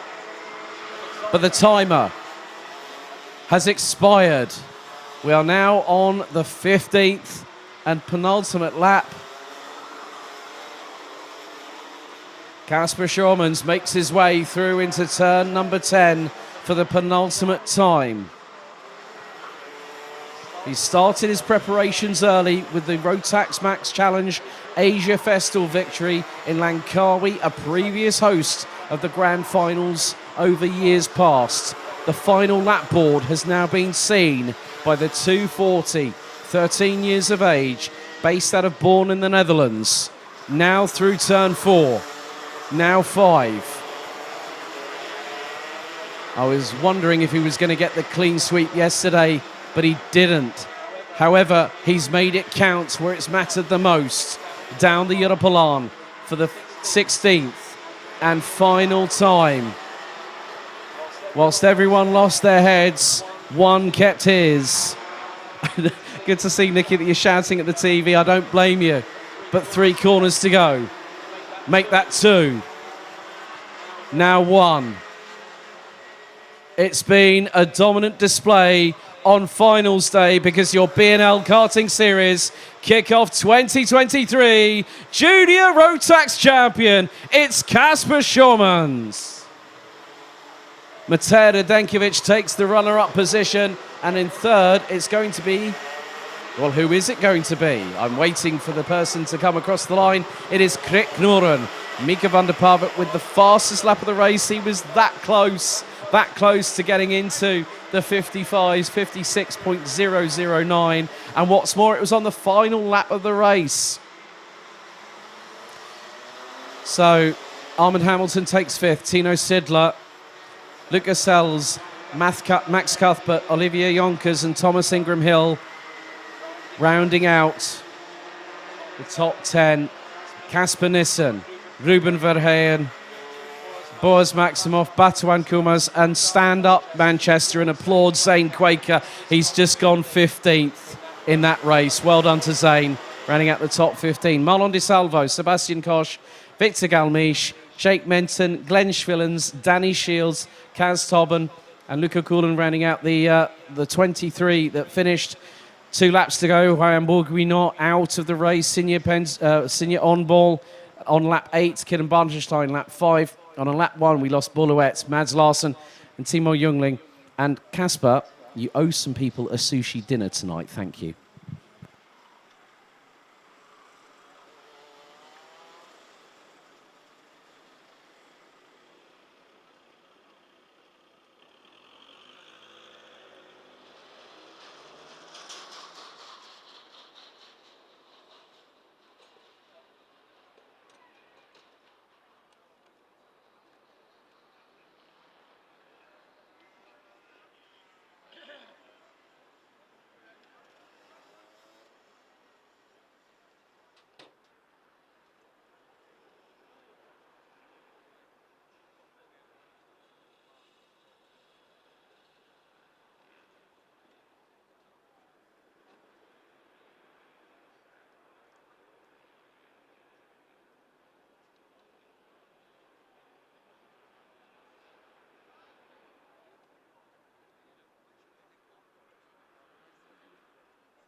Time for the Senior Rotax BNL Karting Series kickoff final. Let's take you through the fully packed 36-strong grid. So it's an all-Craft Motorsport front row, but it's Kai Hillertz on pole position. He'll be joined by the pride of Scotland on the front row, Lewis Gilbert. Then it's Nolan Lemare and Austin Lee representing France and Germany on row 2. Hungary's Zsombor Kovács and Denmark's Marius Rose, row 3. All Dutch, row 4. Jaden Thien and Devian Horst with Dion van Werven and Paul Fokwemin rounding out the top 10. Croatia and Great Britain on row 6. Leon Zelenko and Jamie Perrelli. Denmark and Switzerland, row 7. William Christensen and Mario Sedler. The UK and the Netherlands, row 8. Ethan Jeff Hall. And for those Red Actions fans out there, it's Bramo Savarda. Tommy van der Sloijs and Sebastian Bach on row 9. Vincent van Kouwhoffen and Luke Neeson ran at the top 20. Completing the 36-strong grid will be as follows. Kaz Boshaus, Jasper Lennart, Steen Scholten, Lawrence Herbos, Sverre Ubben, Thijs Dams, Tobias Billy-Clausen, and we've got Adam Walster, Robbie Stodder, Scott Westhovens, Frederik Zevis Christensen, Alton Sestakovs, Vic Stevens, Joris Schoens, Sam Bergstein, and Luca Thiel.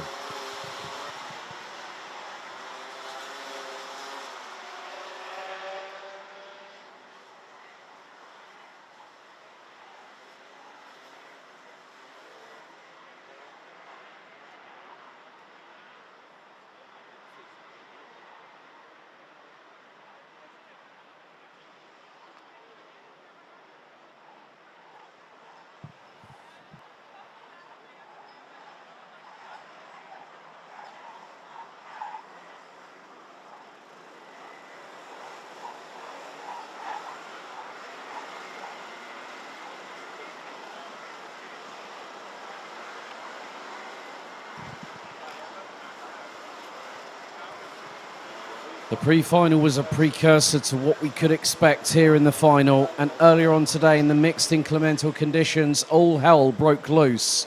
What's going to happen over the next 15 minutes plus an additional lap? We are ready, lights are red, ready to go out. Into the tram lines, the Senior Rotax BNL kickoff finale gets underway first time, and it's side by side between the front row going into turns 1 and 2, but it's going to be Hillertz that holds the lead, but Zsombor Kovács has been turned around. Oh, dramas for the Hungarian, and he's right at the back of the pack, but there's still more squabbling going through into turns 3 and 4. 3-4 wide, and everyone managed to get through. My goodness me, that was very, very close indeed. But Zsombor Kovács was the unwilling recipient of a turnaround, and now he's got to fight his way back through the swarm in front of him. But Kai Hillertz leading the way down into turn number 10 on the opening lap. Nolan Lemare and Jaden Thien now round out the top 4 positions. 5th, it's Dion van Werven. Tommy van der Sloijs has exploded like a rocket, and he's up from 17th right up into 6th position.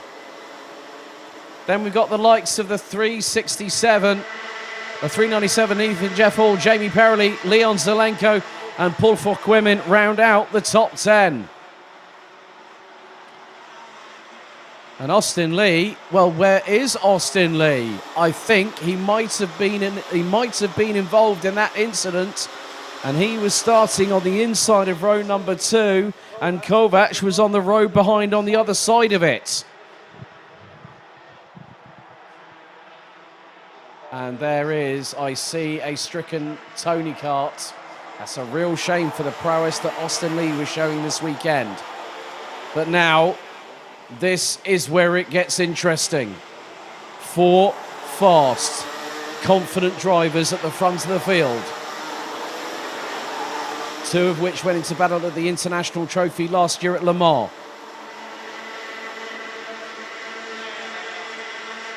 And the other 2 were also parts of the brigade of Senior Rotax drivers that headed to the place that legends are born. The legends are born. So now we've got a fight on our hands. But they have pulled a clear gap. 2.1 seconds between 4th and 5th position. 4th is Jaden Thien. 5th is the Netherlands' Dion van Werven. Ethan Jeff Hall gets past Tommy van der Sloijs. for the place. And it looks like Ethan Jeff Hall has even got past Dion van Verven. I think he has. Top four last time around were covered by just under 0.8 of a second. Wheelitz will lead them after lap 3. Van der Stooij steamrolls his way past Dion van Verven through into turn 12, and that's for 6th place. Leon Zelenko, however, has dropped outside of the top 10. Well, he's actually dropped all the way down to the back of the order, and he's got a slow kart. Disaster for the Croatian. Leon Zelenko. That kart is not firing correctly. It might be an engine issue. He's got no power, and he knows it. That is going to be another sudden retirement. And that's within the first 4 laps. Jaden Thien, however, has made quick work of Nolan Lemeray from France and is up into 3rd, chasing after Gilbert and Wheelitz.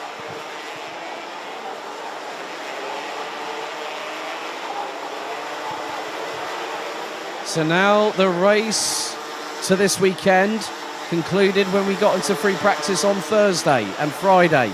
But now the real race begins, and Jaden Thien wants to lead the charge of the Light Brigade. He's now up past Scotland's Lewis Gilbert into 2nd position, and now these 3 have got to work together. Zelenko pulls into pit lane, and that is his chance of the BNL Karting Series kickoff crown out for the count.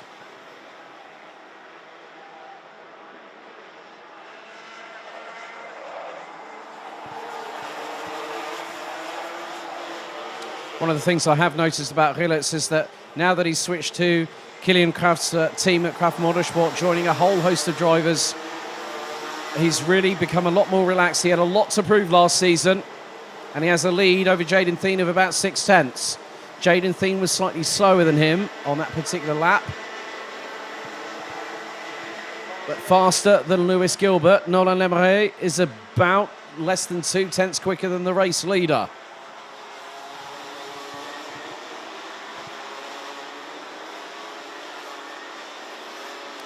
So some moves happening up the order. Zomborkovic now recovering up to 31st at the moment. Looks to make further inroads as he's got Sestakovs from Latvia just up ahead. And there is the 324 from Hungary. Out to get past Tobias Billy-Clausen, who I believe was involved earlier on in the incident.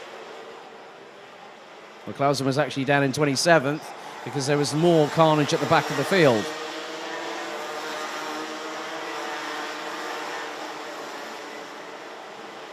Wheelitz's lead now slightly extends as Nolan Lemeray sends it up the inside of Lewis Gilbert.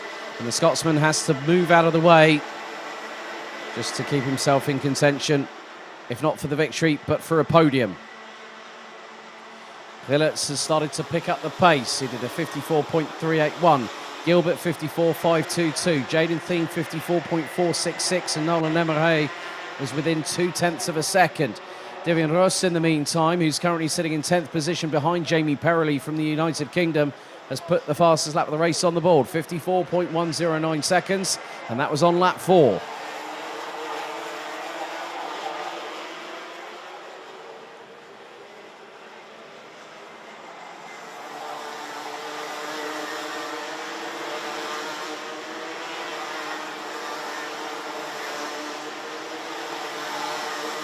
Wheelitz is now starting to extend that lead. He went nearly 0.2 quicker than Jaden Thien.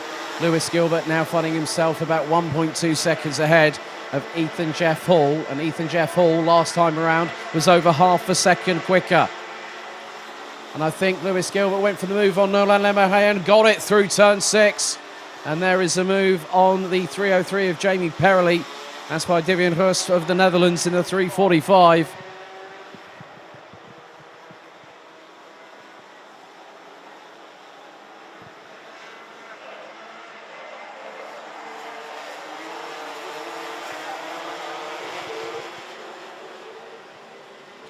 Jaden Thien is trying to pull away from Lewis Gilbert.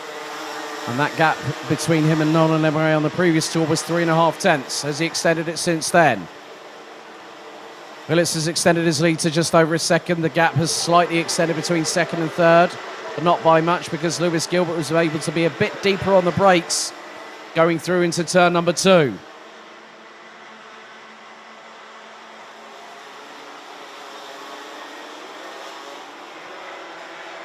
So 2 retirees, not even a handful of corners into the race. Austin Lee from Germany out. Leon Zelenko out on lap 4 with mechanical dramas. So we still have 34 runners and riders, three of which we're concentrating on right now. Jaden Thien is not quite getting away from Lewis Gilbert, nor is he getting away from Nolan Lemberhay from France.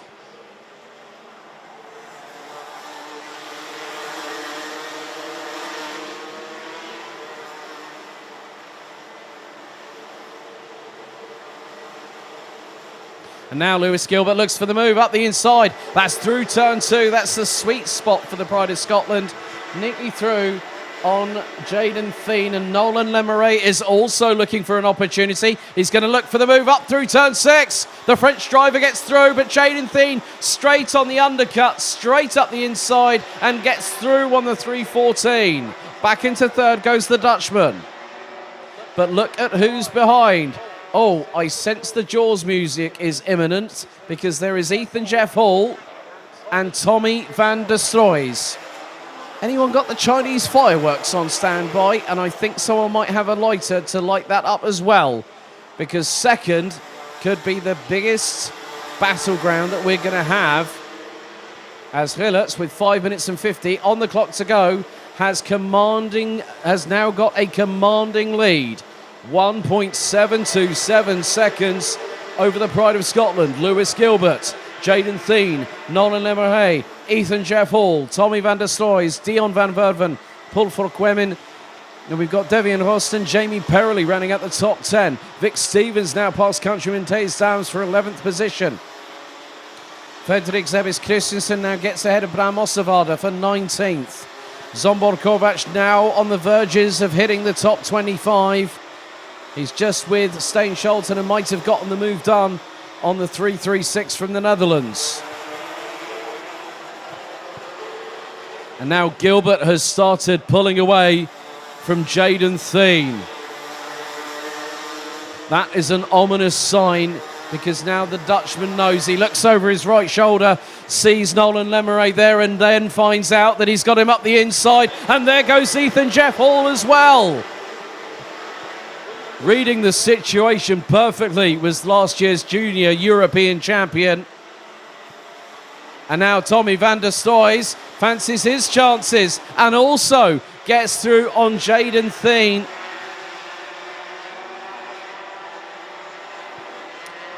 As we now have a green flag, we've got a yellow flag. There is a cart off at the exit of turn number 7.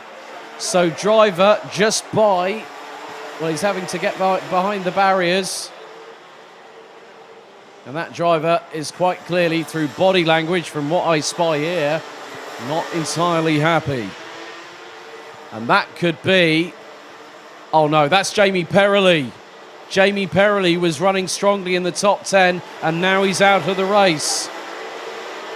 Meanwhile, it's all kicking off behind. Jaden Thien tries to muscle his way up the inside of Tommy van der Stroys through turn 3, but the 3:54 from The Hague in the Netherlands was not letting that one go. He kept it pinned, he kept his throttle planted, and that was it, job done. 3.5 minutes to go on the timer. Hillertz is comfortably managing the lead that he's got over Lewis Gilbert. Third place, it's Ethan Jeff Hall. Now Tommy van der Stroys sends it up the inside through turn 10 on Nolan Lemberhay. Nearly gave the opportunity for Jaden Thien to also get through, but the 380 had to wait for his chance. Now he's going to take it coming out of the final corner. He's side by side with Lemberhay, who runs a little bit wide, kicks up the dust, and Thien is through for fifth place. Some great measuring by van der Stroys, Jeff Hall, Thien, because they had the number of Nolan Lemberhay. You come to a circuit like this, there's some of these drivers know like the back of their hand, and that was proof in the pudding right there.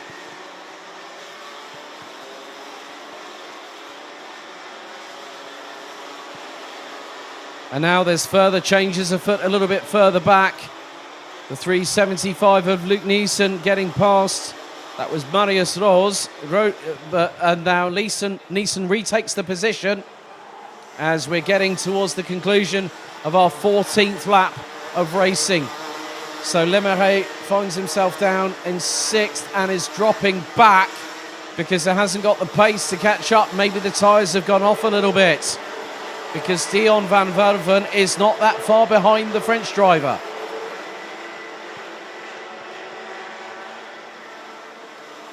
And now we've had a further drama. There's another driver that is whose race has ended. Driver despondently walking away from the kart. And that is the number 322. Tobias Bille-Clausen out of the race. 32 drivers still circulating.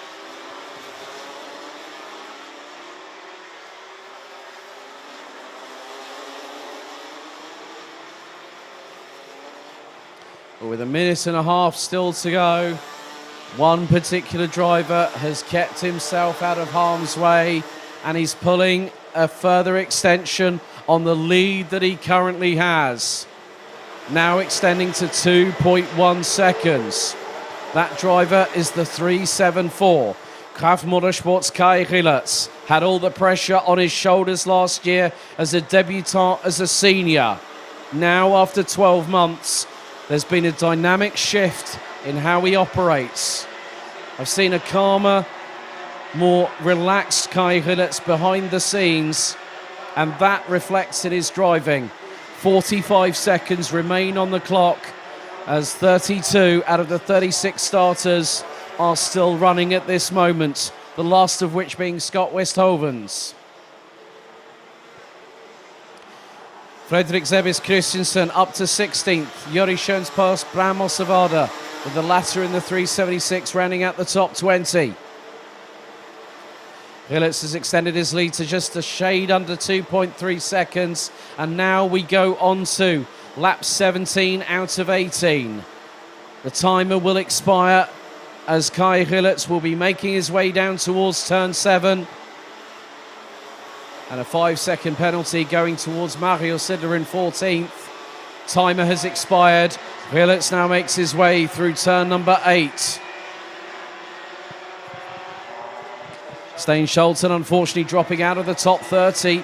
Now 31st behind Sestakov's Robbie Stodder and Sebastian Bach from Denmark. But the timer has expired. The penultimate last lap board of the weekend, and it's seen by Tremolo's very own Kai Rillertz, who has 1,360 metres to go. It was all about being in the right place at the right time, and that was proof personified with this driver here making his way through turn 4, now into turn 5. Lewis Gilbert will make it a welcome result for Kilian Kraft and the team with the 1-2. Ethan Jeff Hall, Tommy van der Stoys, Jaden Thien, Nolan Lemeray, Dion van Werven, now past Evian Rost, Vic Stevens and Paul Fouquemin round out the top 10. But it's about being in the moment, as I said, at the right place at the right time. 3 more corners to go. Not only this year, he came out swinging at the Winter Cup, winning in Campios, as we've had an incident, but at the moment, it's going to be a victory. It's going to be a full season. We're going to see the champion back. It's Kai Rillertz. He wins the kickoff here on home soil at the home of champions. Lewis Gilbert making it a Kraft Motorsport 1-2. So congratulations to Kilian Kraft and the team this weekend. Ethan Jeff Hall in 3rd. Tommy van der Stoys, Jaden Thien rounding out the top 5. Van der Stoys from 17th to 4th. A great drive, measured and a bit more controlled than I have seen him in previous years. And there is your race winner, now nodding. He's now gone, yep, done it again, boys. That's great to see. A very calm, cool down lap for the 374. So 11th to 20th is Thijs Dams, William Christensen, Kaz Boshaus, Mario Sidler, Sverre Ubben, Frederik Zebis Christensen, Luca Thiel, Vincent van Kerkhoffen, Joris Schoens and Bram Ossevaarde. Oh, right, that was a bit of a Askew with front Nassau panel there. Didn't really. I think that was definitely a JJ Racing kart, possibly. So 21st to 30th, Lawrence Herboz, Marius Rose, Adam Valster, Luke Neeson, Zombor Kovac, Sam Bergstein, Jasper Lenitz, Stein Scholten, Scott Westhovens, and Sebastian Bach, with Artem Sestarkovs rounding out the 31 that finished. Robbie Storder, we lost on the last lap. Tobias Clausen, lap 13. Jamie Perrelli, lap 11. Leon Zelenko on lap 3. And on Austin, and then Austin Lee, unfortunately, out before the conclusion of the very first lap.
We get underway with the final race, the last final of the BNL Karting Series kickoff for 2023, and it's time for DD2 and DD2 Masters. So, Lucas Pernot will start from pole position after Tom Bracken was given a 5-second penalty post-race for a jump start, but he will still line up on the front row. Rasmus Vendelbo and Carl Gustav Borgard will be on row 2. Sebastian Humpelhardt and Jules Cousin will be on row 3, with Nikolai Christensen getting a post-race penalty, and he will complete the top 10. And ahead of him will be Fabien Bock in 7th, Robert Chaubian in 8th, and Enzo Boulogne in 9th. Thomas Piet, I've just been notified, has become a non-starter, so we will have 29 drivers. Behind Nikolai Christensen will be Karl Klebor, Tim Mikametz, Enzo Bol starting 13th, ahead of Martin Janowskis, Patrick Snolls, Melis, Thierry de Jong, Christoph Adams, Michael Becker, Hannes Borger, Jerusalaitis, Frederick Baker, Lennart Schreiber, Albert Heumann. Then we got Dominic Hummels, Jordi Klebor, Luca Neuenhausen, Nicolas Guillaume, Chris Kopp and Jori Westerleken.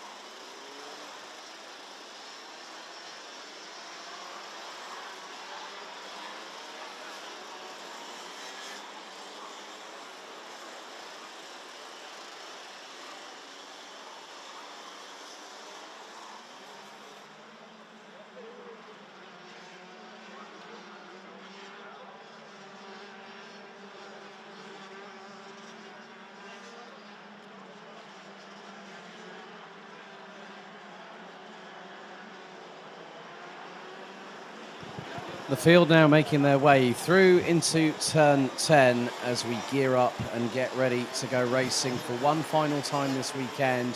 The field is going to have to gather very, very quickly indeed so we can get a good first start. Everyone now forming into position. Jordi Westerleken bringing up the rear of the field alongside Chris Kopp from Germany on the back row. Red lights on the gantry, 15 minutes on the timer, plus an additional lap. It's Pernot and Bracken on the front row. Out of the final corner, into the tram lines. Revs start to build. And now we go. Lights out for the final time this weekend. Lucas Pernot gets a good run, stays ahead of Tom Bracken into turn 1. As Carl Gustav Borgard trying to get through using the runoff area into turn 3.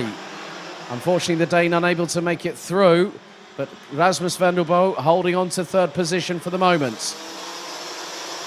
2 by 2 into turn 6, beyond the bottom part of the top 15, as Pernod leads the train through turn 7 and 8 for the opening lap.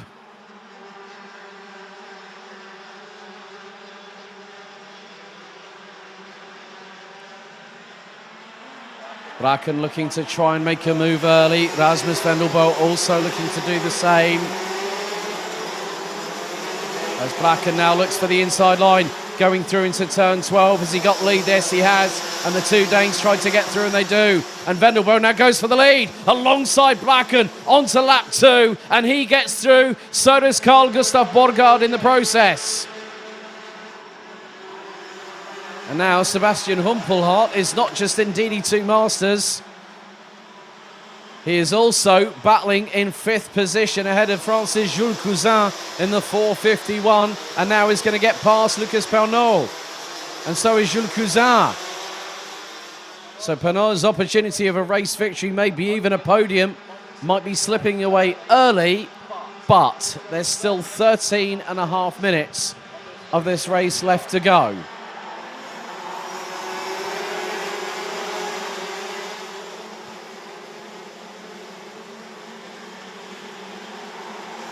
So, at the moment, leading the way, it is a Danish 1-2. Rasmus Vendelbo versus Carl Gustav Borgard. Tom Bracken in 3rd, Sebastian Humpelhardt in 4th, and there goes Jules Cousin up through, and even Lucas Pernot was trying to get through, and there's Nikolai Christensen through on the Canadian. Robert Chopin running with FM Racing has got Fabien Bock and Enzo Boulogne just behind. Pernod looking for the inside run on the Dane and gets through, but the Dane's going to go around the outside of him down the Europolan and is going to pull ahead before turn 7, but Pernod late on the brakes and gets through.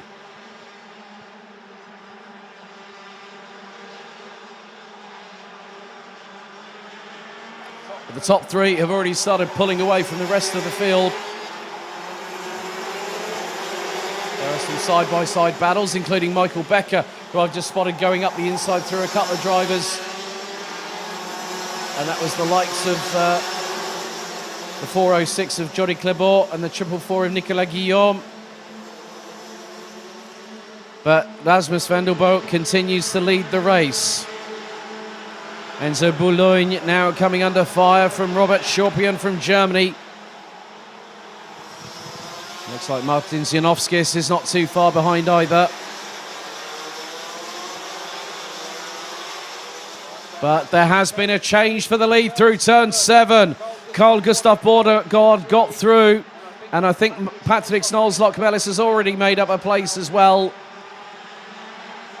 That would have been on Martin Zianovskis, as there was an attempt from Rasmus van der Boot to put the frighteners on Carl Gustav Borgard, and now Tom Bracken saying to him, come on mate, get on with it. Let's get after the leader and go for the victory. I want to battle with you. Top 3 covered by just over half a second. Lap 5 underway.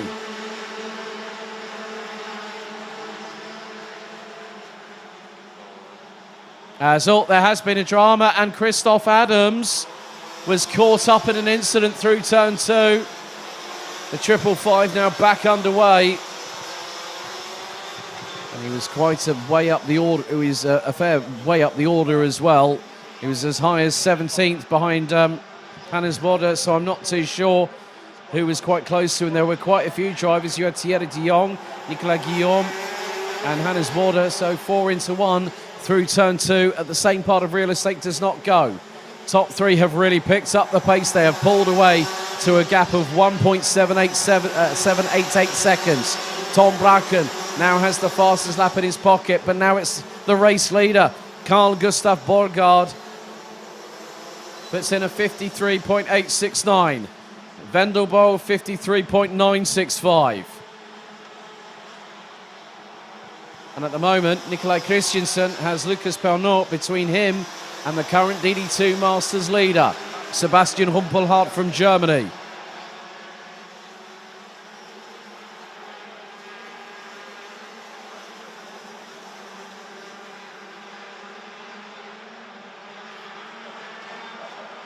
The top 3 with a very, very fast pace indeed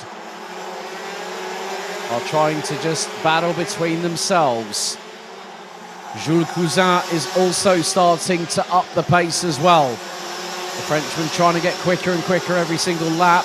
Borgard 54.05, Vendelbo 54.09, and Bracken was the quickest of the trio. He was nearly a tenth quicker than both Borgard and Vendelbo, 53.962.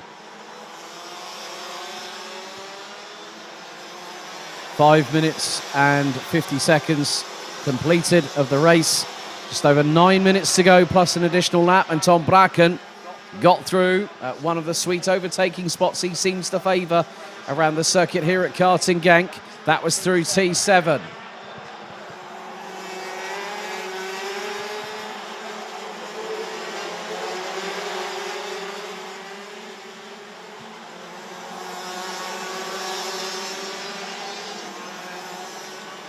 Borgard did not have the best of luck in the pre-final, finishing in 4th place, but he's made it count at this moment in time. Bracken is having to try, well, the thing is that Bracken wants to pull away from Vendelbo. Vendelbo still wants to try and battle him for second, but if they carry on doing that, what's going to happen now is that Carl Gustav Borgard is going to pull away, pure and simple.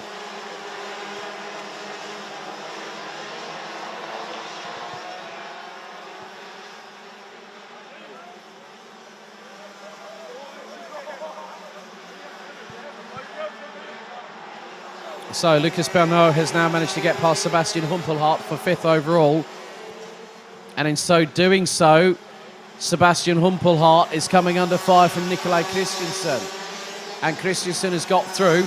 Enzo Boll has steadily made his way up the order from 13th. And he's actually behind Humpelhardt, and there's a little bit of a squabble between the likes of Tim Mikametz, Patrick Zolz-Lokmelis and Martins Janowskis. That's for 9th. So Enzo Boll up from 13th to 8th, a gain of 5 positions in the first half of this race. In terms of the pace being facilitated by Borgard and Braken and Vendelbo. Vendelbo is the slowest out of the trio. And now it's about how much work rate that Tom Braken puts in to try and close down on the race leader.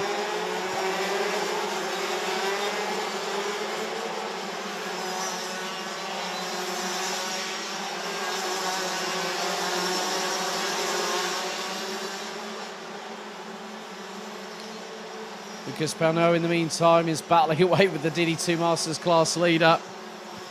And Sebastian Humpelhardt now has Enzo Boll for close company in the 404.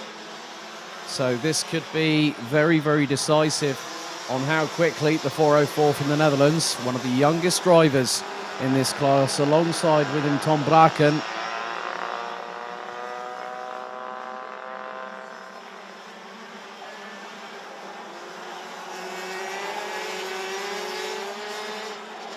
So an inter-Latvian battle emerging between Lokmelis and Janowskis. This is for 9th place.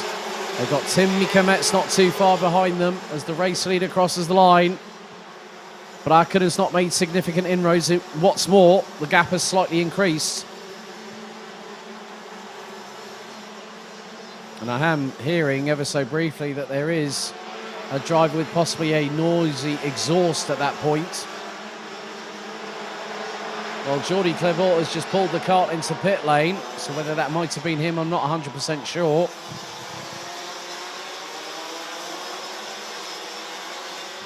And it's Luca Neuenhausen, the 488, now into the pit lane, I'm afraid. So Karl Clervaux is unfortunately out after lap 4. His son Jordi, lap 8, and now Luca Neuenhausen on lap 10 exits the race via the Parc Fermé and pit lane. So we're down to 26 drivers as Carl Gustav Borgard continues to extend his lead. He's running on a cumulative average of around about 54.0. Tom Braken unable to respond at this point. He's nearly a second and a quarter behind.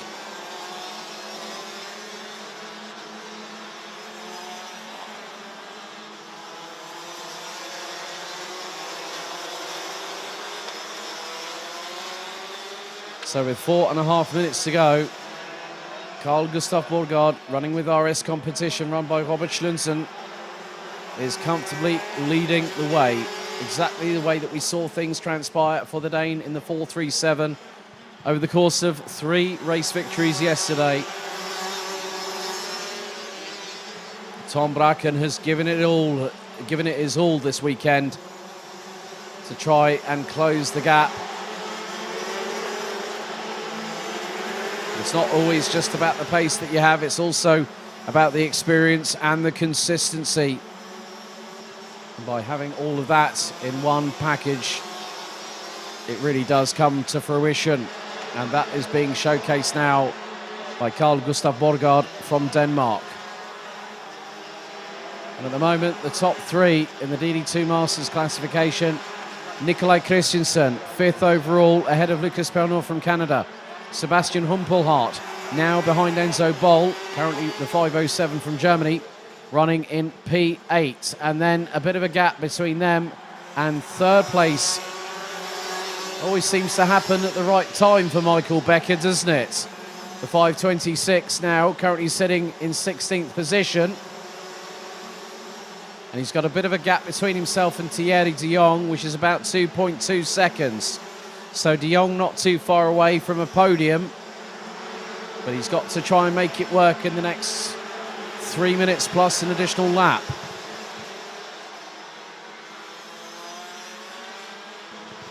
And in the meantime, Enzo Bol has now got past Canada's Lucas Bernot for position. And that will effectively be for 5th place in DD2. Martin Zianovskis, in the meantime, has got past fellow Latvian Patrick Snols-Lokmelis.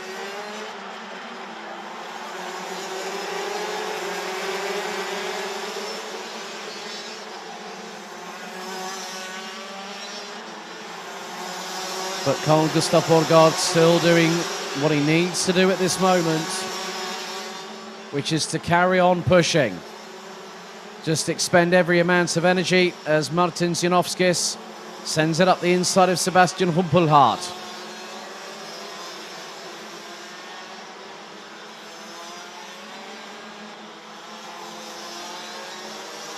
Enzo Boulogne, in the meantime, has got past Germany's Tim Mikametz in the 4.64. Frederick Bakert having got past Albert Heumann for 25th.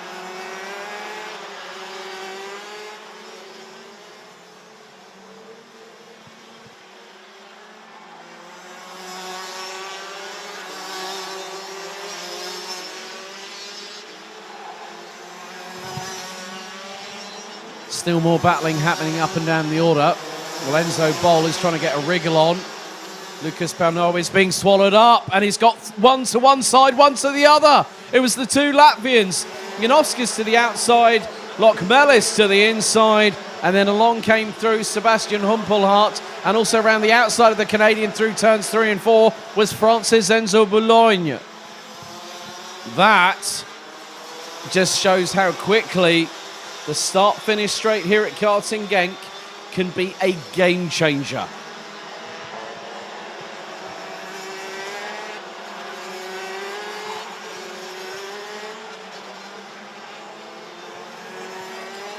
We're getting into the dying few moments of the race and the race weekend, and there is a 5-second penalty being given to Enzo Bol. Not 100% sure what that is for. So I'm just reading it off the Digi flag on the start-finish straight. We're now on to lap number 17. And our leader is making his way down the Europalan for the penultimate time on lap 17. And he's about to make his way through the exit of turn number 8. The timer expires.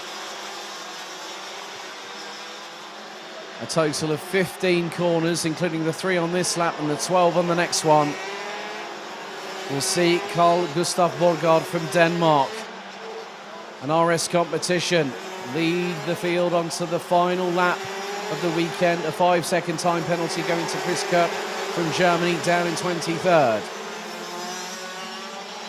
And what's more, very shortly, we're going to see the DD2 Masters class leader, also from the same country and the same stable.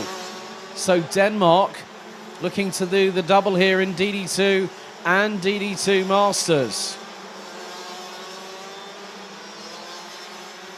But we concentrate on the driver of the moment in DD2. Didn't get to pole position in time qualifying, but however, he made sure that 3 race victories in the heats yesterday were going to be paramount, and they were. And he's made it count at the right place, at the right time, out of the final corner. Your BNL Karting Series kickoff champion with a finger in the air, it's Carl Gustav Borgaard from Denmark. Belgium well represented by young charger Tom Bracken in second. Rasmus van der Wel provisionally rounds out the podium in DD2. Jules Cousin, Enzo Bol, and your provisional DD2 Masters BNL Karting Series kickoff champion is the 508. It's double delight for Denmark. It's Nikolaj Christiansen in 6th position. Martin Zianovskis and Patrick Snols-Lokmelis make it 7th and 8th respectively. Runner-up in the kickoff in DD2 Masters, Sebastian Humpelhardt in 9th overall with Enzo Boulogne rounding out the top 10. Lucas Pernod did his best, the Canadian finishing 11th in the race.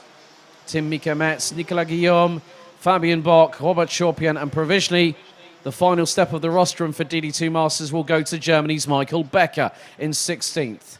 Hannes Border, Jori Westerleken, Thierry de Jong, Dominic Hummels, Christoph Adams, Lennart Schreiber, Chris Kerp, Joris Salaitis, Frederick Baker and Albert Heumann being the last of the 26 classified finishers that finished all 18 laps of racing. Lap 9, we lost Luca Neuenhausen due to a noisy exhaust.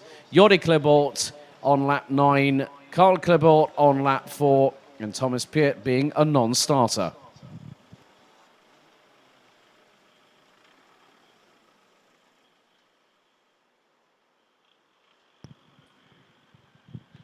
Well, that concludes the racing action for the BNL Karting Series kickoff for 2023, starting the 16th season of the championship with a bang.